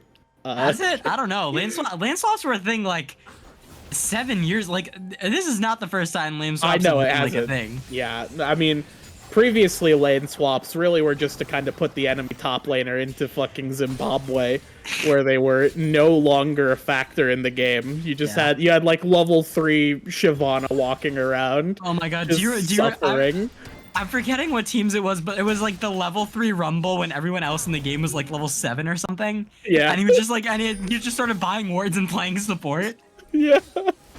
Was that a CJ Entis game? I'm trying to remember. I'm like, it sounds like it would be something was that a Chris game? I'm trying to remember. Anyone who's been watching League for a very long time knows the game I'm talking about. But yeah, this is not the first time lane swaps have been a thing. And by pro teams, they've kind of been perfected at this point. They're super tight, tons of small micro decisions. When you start getting draft teams playing it, they're like, guys, we should lane swap. Guys, think about it. It'll be really funny if we lane swap. Yeah, this is not funny. The sort of. Oh my god, Floragato that we've been seeing. There's no way it happens again. There's no way he falls for it again. Florigato's actually. Oh my god. Crazy flash from Florigato up there. Is this advanced League of Legends? Is Are we sure this is the upper division? I feel like this is a League of Legends game of all time. I'll give you that one. I feel like we're being pranked here. Anyway, Seeker gonna be awesome. Landing the Solar Flare onto Heiko. Very good stuff from Seeker. Aiming for the Caitlyn. Watched too much Arcane. Wanted to stop Caitlyn fascism before it started, but not playing out well. Unfortunately, that is your teammate. Not gonna be getting any value off of that. See Rescue trading back some damage. Wraith does have to be careful. Blobfish taking a little bit of damage here, but just gonna back it up. Playing it nice and safe. Rescue going in, getting some more poke. Heiko definitely does have to be careful, because of the damage that can come through, but there's nothing too crazy going on. Like, once again, Heiko is up, you know, a pretty significant chunk of CS, but that's kind of the main one, and with Florigato getting that first blood, it's not the craziest. Now a dive in the mid lane from Hiroyuki, however, the tower shot's going to take him out, and it's just going to be a 1-for-1. Wraith gonna miss out on that wave, but that's about it. Blah Blah Fish probably also gonna be able to get a plate. That's nice, but yeah, not a whole ton has been going on right now. Yeah. I will say, okay, our top laners have met. We're officially in the situation where we're going into side laning during normal laning phase, where we just have top and mid in the side lanes, and we're moving our bot lane to the mid lane. All right, we've escaped lane swap purgatory, and at the end of the day, Caitlyn has soon. We might just see a fight right back into another trade. We'll have to see. Blah Blah Fish rotating up, looking for the root. Gonna be able to land it. Rescued, getting CC chained to hell and back. Rigor Mortis able to land the Drowsy. It's only on to 1, but Hiroyuki getting very, very low. The Enchanted Crystal Arrow goes wide, but Rigor Mortis is still picking up the kill. Now Dason on the flank with an amazing cage, blocking out the escape route for both Heiko and Blob Blob Fish as Heiko gets run down now. TP from CB Batman, but it is definitely too little too late. I think you should just kept chilling on that bot side. Heiko was not watching Dason through that entire time, and it's gonna be the ghouls that taking out Dason with a double kill on the Yorick in that mid lane, and they were not respecting the Yorick gaming damage. That's my goat. He's back. You thought he was gone, but he's back. Every Dason game is the epitome of the meme where it goes, it's bros, it is so over. We are so back. It is so over. We are so back. And just over and over and over again. The flip-flopping is crazy.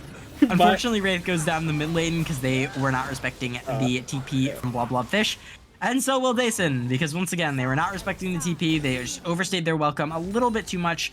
Had Lilia soloing the Void Grub, is able to take out all 3. And with the Dragon staggered, that is going to be big. Both teams picking up the 3 grubs. However, it is Valkyries with a Dragon advantage. And despite the double shutdowns, still a gold advantage now. However, only by about 400. The game is still very, very close. Yeah, it's a very close game for sure. I think the biggest deficit we're looking at now is in that 80 carry deficit. Caitlyn sitting on that 1,000 gold in favor of the Caitlyn here. Caitlyn sitting on that collector with the free ass boots and the pickaxe. Meanwhile, Ashe having to, buy her boots with her own hard-earned money, and still waiting on that coal cash in, which will certainly help when we get it.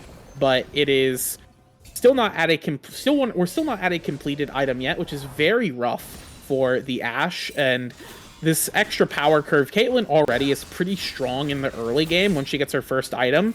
And now with this collector before Ashe has her first item, it's going to be very dangerous. It's going to make it hard to approach these objectives for the side of the Valkyries, who are overall already pretty squishy. And Caitlyn can make quick work of these HP bars just by shooting them with her gun. The only person who might not be that afraid would be Dason, and even then, he's not really opting into any resistances. It's going to come down to if he can grab the Caitlyn with the ghoulies, just to get those resistances in. Seeker's going to get trapped in prison, as we do have an Enchanted Crystal Arrow. Yeah, coming through. However, it is the shutdown going over to Heiko. Now 3-1 on that. Caitlyn does so much damage. However, Dason's finally here doing a lot of damage here. Yuki might go down the process. Heiko using that Q. Gonna be able to land that snipe.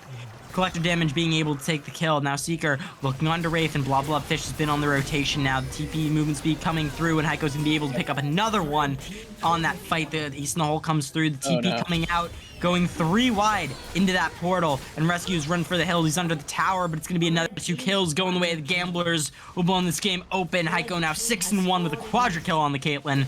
Blob Blob Fish picking up another one just for funsies, and be able to take out that tower as well, probably the dragon too. Gamblers with complete control over this game after that bot lane fight. Yeah, and there's the Caitlyn early power spike coming right into play there. That collector was huge in that fight. It enabled so much extra damage, it collected a couple of people, executing them at that low HP, and it just really enabled the rest of the team to just take out the Valkyries roster. And again, it's kind of the weakness of this Valkyries team is the fact that they are as squishy as they are. They do a lot of damage, but they also get taken out pretty quickly. A lot of their resistances and their ability to survive comes from Karma, Empowered Shield, and eventually once Yorick gets some of those, it gets like maybe third item, because it looks like we're going the Triforce next. Once Yorick gets to his actual first tanky item, that's when he maybe starts to survive here. But in these early stages of the game, Caitlyn is so threatening, and it now has the IE completed. She is absolutely the strongest player in this game, and it's going to be a huge pain in the ass for the Valkyries to deal with here, because they can no longer really approach anything safely. Their best bet is to try, because like, how did they get on Caitlyn? They don't. Their best hope is that they land an Enchanted Crystal Arrow, but there's no way that Heiko is going to be dumb enough to just kind of like walk into the Enchanted Crystal Arrows, or not have a player around them to either, you know, block them or protect them if they get hit. So there isn't really a good way for the Valkyries to get onto Heiko here. The other way they do it is, well, we have an insane Dason TP, which did happen earlier this game, so it's not impossible. Or we land a bowling ball, or Rigor Mortis burns Flash. Speaking of Enchanted Crystal Arrows, okay, never mind. I'm wrong, actually. Heiko just not really respecting getting run down in the mid lane, especially with the flash from Rigor Mortis, able to land that sleep. Now does have to be careful though, CB Batman goes in, however he's in the 1v3, and is taking a lot of damage for his trouble. Florgato going to be able to do enough damage, giving Rigor Mortis the kill. It will be the Gamblers eventually picking up that Herald up in the top side. Dason has to be careful. Bloblobfish does so much damage on this ride. The flash forward, flash from Dason to dodge out on it. But Bloblobfish just does so much damage, and Dason was not ready for that. Tower picked up in the mid lane for the Valkyries, who are still definitely fighting back in this game. It is definitely not over. The Gamblers have a pretty spicy lead over here, and Bloblobfish is putting in absolute work in these side lanes. Yeah, Bloblobfish. Once again, Dason, part of the reason they picked the Yorick here is so that Dason can do his side landing shenanigans, and he's just not making it happen this game either. As, speaking of AD carries just randomly dying in mid lane, good night. Good night, Florgato. See ya in mid lane, buddy. Yep, see you in 30 seconds, but, you should have gone back to your tower, I guess. Give better luck next time. Anyways, we do cash in the coal for Florgato and Wraith both, so that's a decent influx of gold, but it's not going to really match the power loaded into the mid and AD carry for the Gamblers right now. Bloblobfish looking great on the rise here. Heiko, of course, doing a ton of damage. Obviously, a bit funky with the Enchanted Crystal Arrow. Speaking of, damage coming through. No kills just yet, but Seeker with a nice Zenith Blade onto Rave, who's trying to find his way out. Couple flashes come through, but a nice Drowsy, and here Yuki's getting absolutely melted. Now Heiko coming around on the backside, can try and find one, is able to do it, find a second one as well. Now we cut to the top side, CB Batman trying to land a 1v1 on Dason, has to be careful. However, back in mid lane, it's the tier 2 tower that goes down.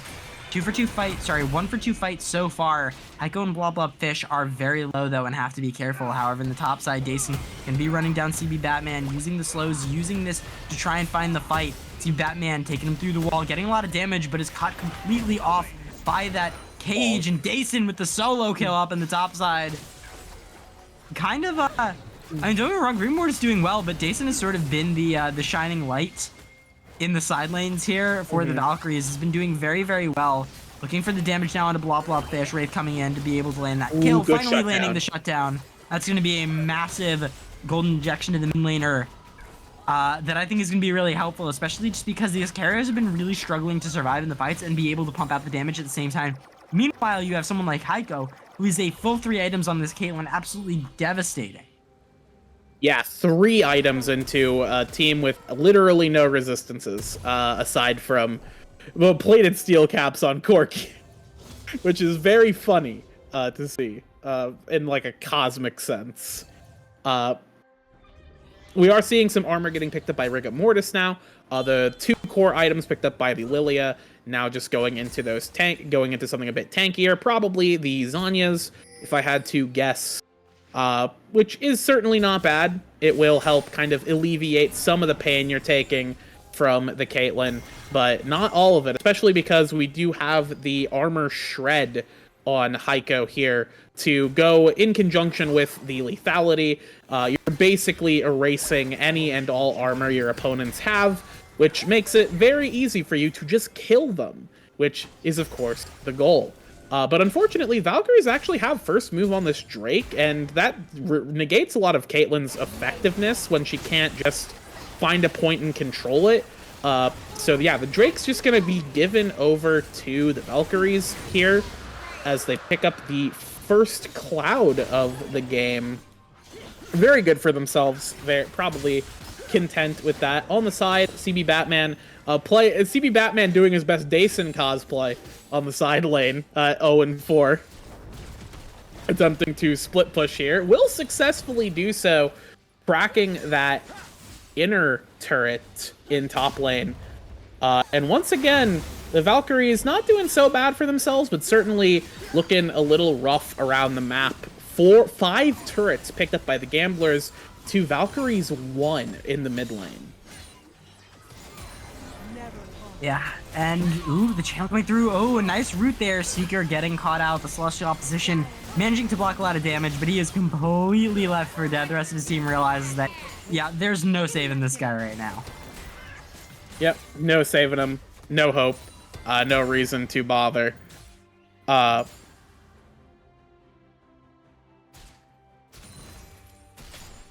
right now, we have about 4 minutes on the Drake. Very long time away to worry about that one. Baron is certainly, I don't think it's something either team is really going to be looking for, so it's going to be a while, I think, unless somebody gets caught out before we really see any action. Dason on the side here, just going to apply some pressure, get that turret. Second turret picked up for the side of the Valkyries here. And I think that the Valkyries are actually probably fine with the game slowing down like this. Just giving more time for Lilia, Ashe, and Corki to start assembling mass. And I think more importantly than maybe those champions is Rescued picking up some items. Getting a redemption, I think, was going to be a big get for Rescued here in giving that sort of EHP to the side of the Valkyries, because they really need that extra survivability.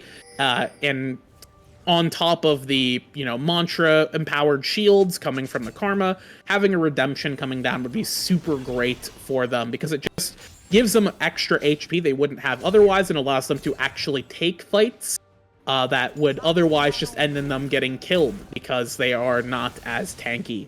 So I hope that they can get some gold into Rescued in some way. Just very slowly here is what happens with supports. Have 500 in pocket. I don't think that's enough to finish an item here. If I remember my support items properly, it's been a while. Yeah, we're just picking up control wards, which is A-okay. Control wards are an investment. They allow us to get real wards, which is some money in our pocket. So if we're not going to be able to get assists, this is kind of the second best thing to do. Yeah, well, one of the big things that I think we're looking at right now is obviously the Baron's up, but neither team is really in a position to really start it up, forcing the other team to come in and still taking a team fight. They just don't have the sustain while doing it or the damage to win a team fight afterwards. They have to win a big fight beforehand and land a big pick, and that's exactly what they're trying to do on Rigor Mortis right now. Going in with the ultimate, the Solar Flare coming out, Enchanted Crystal Arrow going slightly wide. Nice sidestep there from Heiko to dodge out. Now Blob Fish keeping in the mid lane has joined up with the rest of the team. It's a 5v5 over here, but again, neither team able to get that pick, so not going to be able to start it up. A little bit of a almost troll there with Riv being blast coned in, but nothing too crazy happening. There's team fighting out in the mid lane, Daston looking for something on a CB Batman, but nothing quite there yet. And I'd imagine the next big fight we see is over that dragon. Yeah, we've got a minute left on that. I really hope to see the Gamblers start setting up earlier for this Drake. You know, leave CB Batman to kind of die on the side here. You know, sack your top laner and just kind of look to set up around. It's still 55 seconds, though, so I don't think that's a good strategy. Florigato going to be able to pick up the kill. Seeker slowed up. Rigor Mortis very fast, but the kill is very nice. The biggest problem here is that CB Batman wasn't really that massive to begin with. He has 2 tank items 25 minutes into the game. He's under-leveled. He's really not that big of a threat, right? So while it is a nice pick, I don't think you can really do anything with it right now. Yeah, and especially because, like you said, even if they had, you know, decided to just sack our top lane, we kind of just look to set up around Drake. It was still going to be a little while before Drake was spawning, and ooh, enchanted crystal arrow, but nobody's there to respond. They're rescued, looking for potential root, but Seeker's up here to back it up. Some nice damage from Decent's Wolves, but they're not going to be able to get anything too massive. They are able to get the Saracen Brace Shield going into the Dragon fight, which is definitely, you know, not nothing. Especially because Blobfish being able to use that ultimate, come back and try and fight, that gives him a lot of survivability, especially since he went for that Storm Surge second item. It means that he's not really running this huge bruiser build. Imagine they want to start this soon. They're going to be trying to pick up this blue buff. They will use the smite for it. It means about 15 seconds on it. Lots of damage from that Caitlyn. Rescued getting very low. Now they're at risk. Hiroyuki looking for dodges, but double flashes from the carry as the Ace in the Hole does so much damage to Wraith. And now they're actually on the backside of this fight because they went for that blue buff when they should have just gone for the dragon. Now the Gamblers are going to have a free dragon given over to them without any contest. Yeah, no contest for this Drake. Rigor Mortis going to be stepping up in a very interesting spot, just kind of going through the top side jungle. Going to be looking to try and get out that way. May encounter the Leona, but I don't think it's going to really amount to anything. Blobfish is going to arrive, but will it make a difference? Will tag the sleep. Sleep going down. Some good damage. Blobfish eventually going to fall finally. Seeker's the last one alive up here. Will eventually be run down as the Leona is not going to be able to deal enough damage to get a kill. Rescue going to be picking that one up. However, Florigato, the lone defender in the mid lane, getting run down by Hiroyuki and Heiko, dove at their inhibitor tower while all of this is going on. And that looks like it might just be an inhibitor for the Gamblers. Wow, okay, that gamble paid off for them. In top lane, they ended up losing their...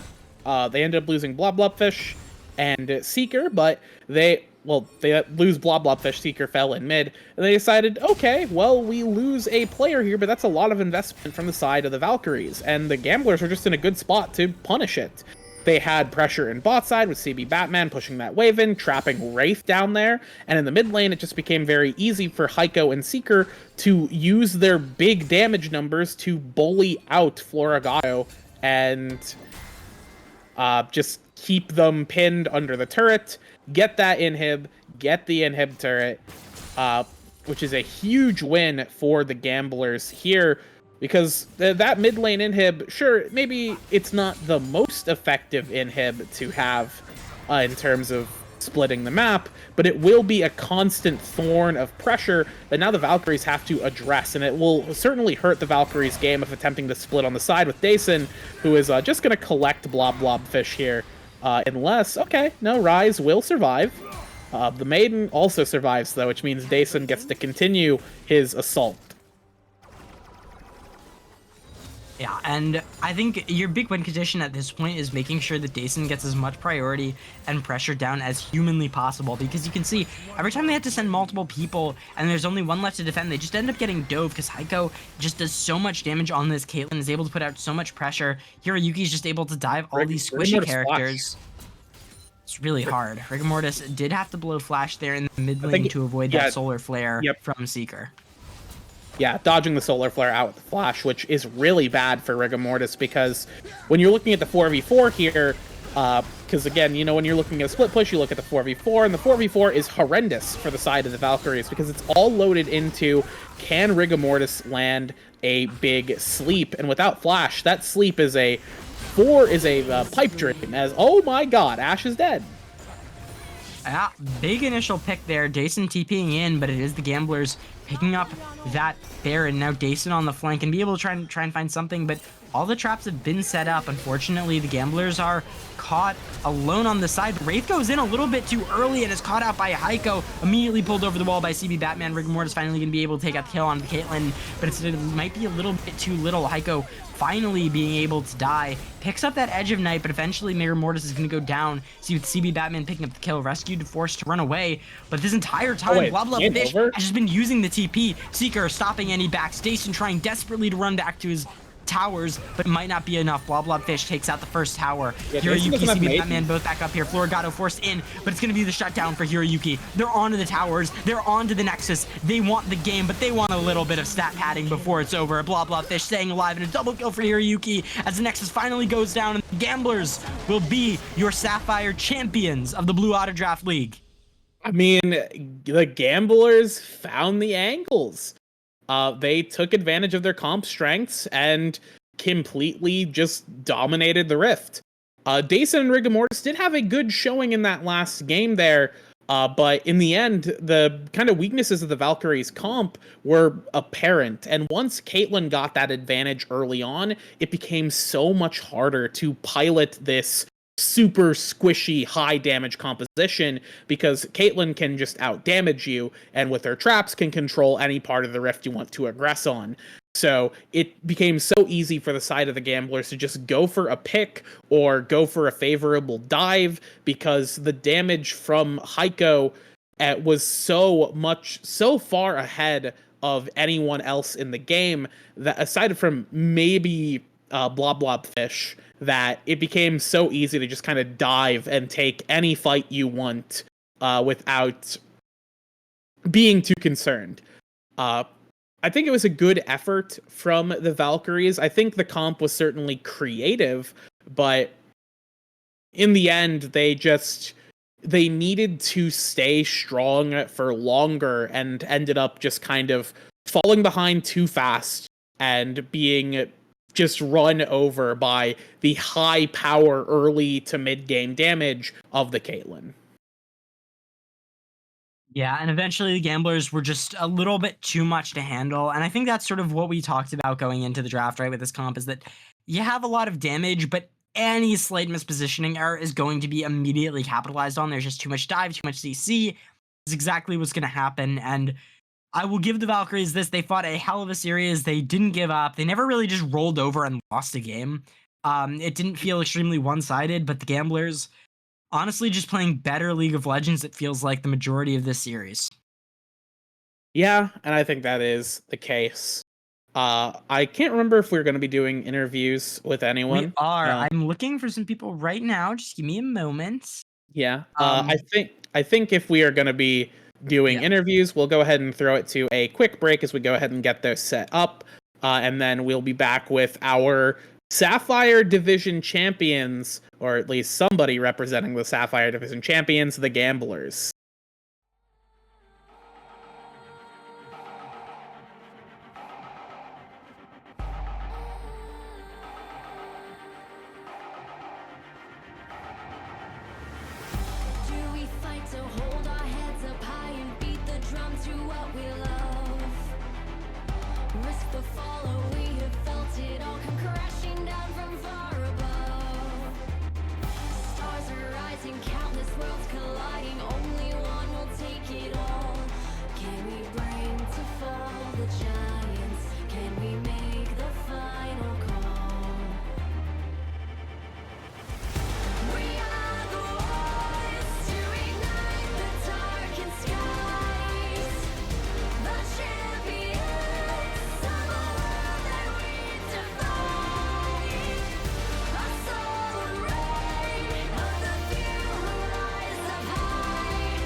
bring to fall the giants?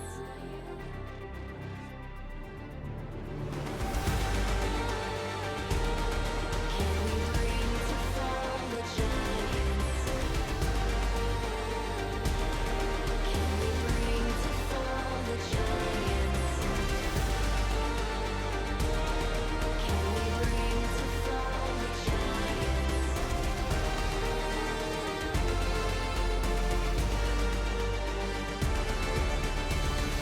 We are the ones to ignite the darkened skies, the champions of the world that we defy.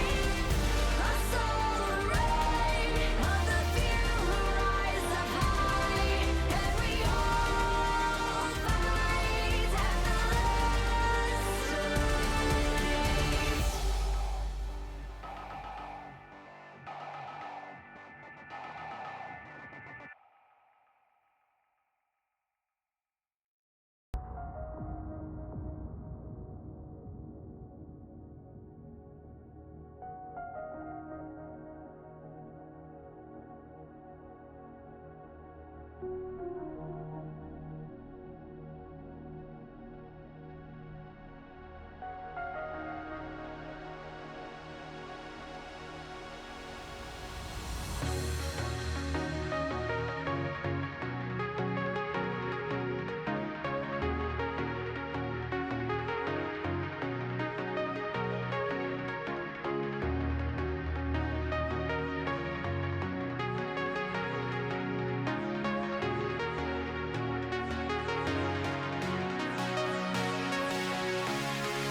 Hello, everybody, and welcome back for our interview section. And congratulations to the Gamblers for their 3-1 victory over the Valkyries, our Sapphire Division champions. Congratulations, guys.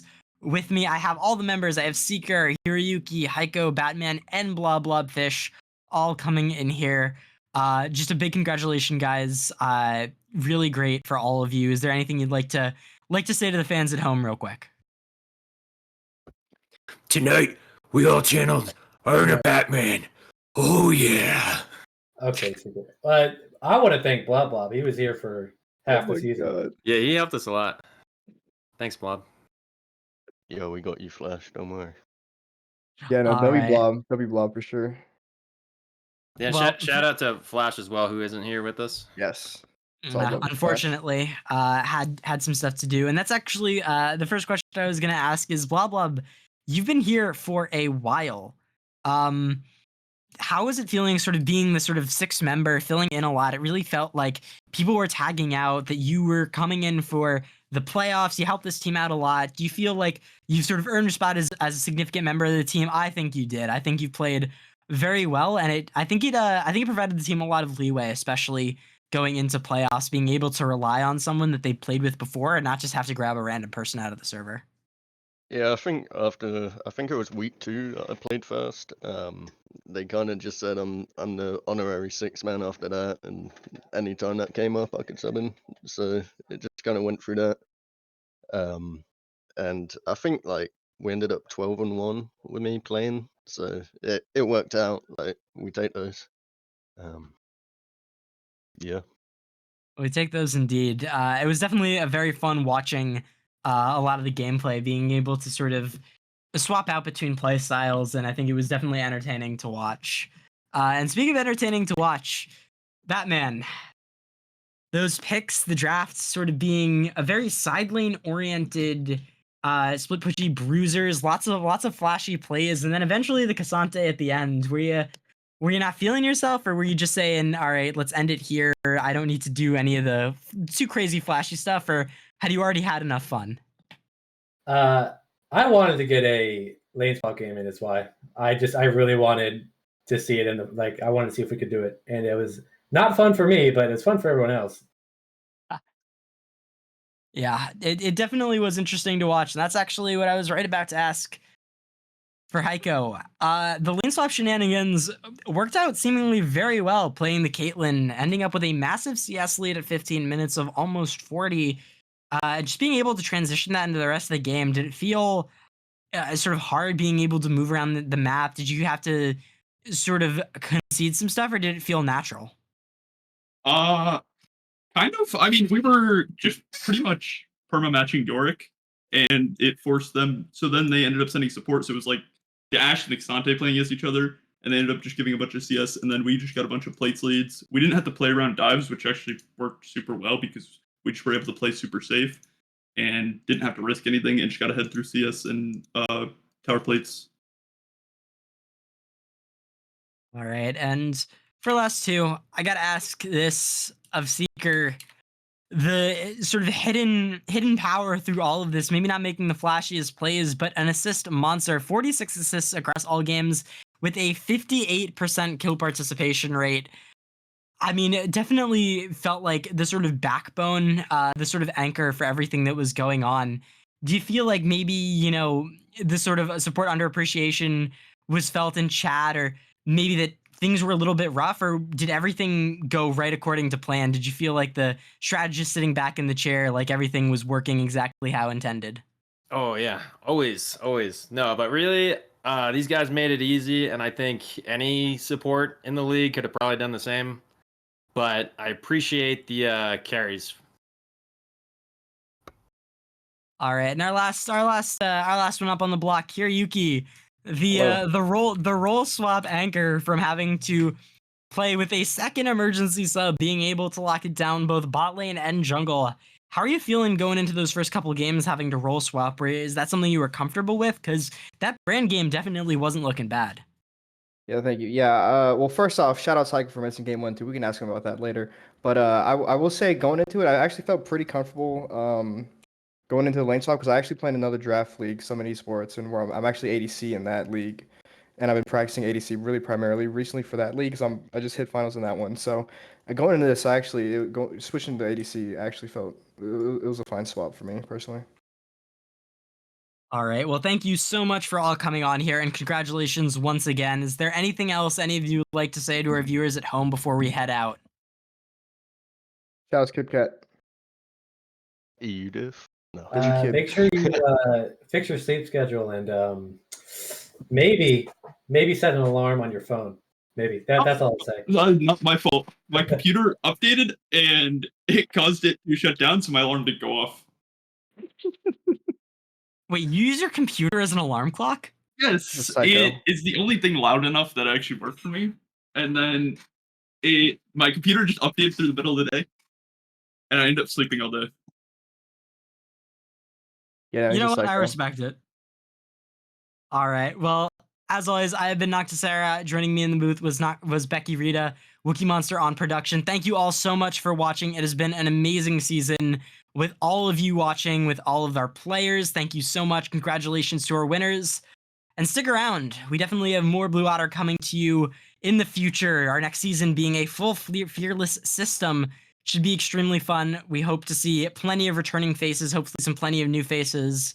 But for right now, have a good night. Thank you all so much for watching, and I'll see you around. 輝いて消えた長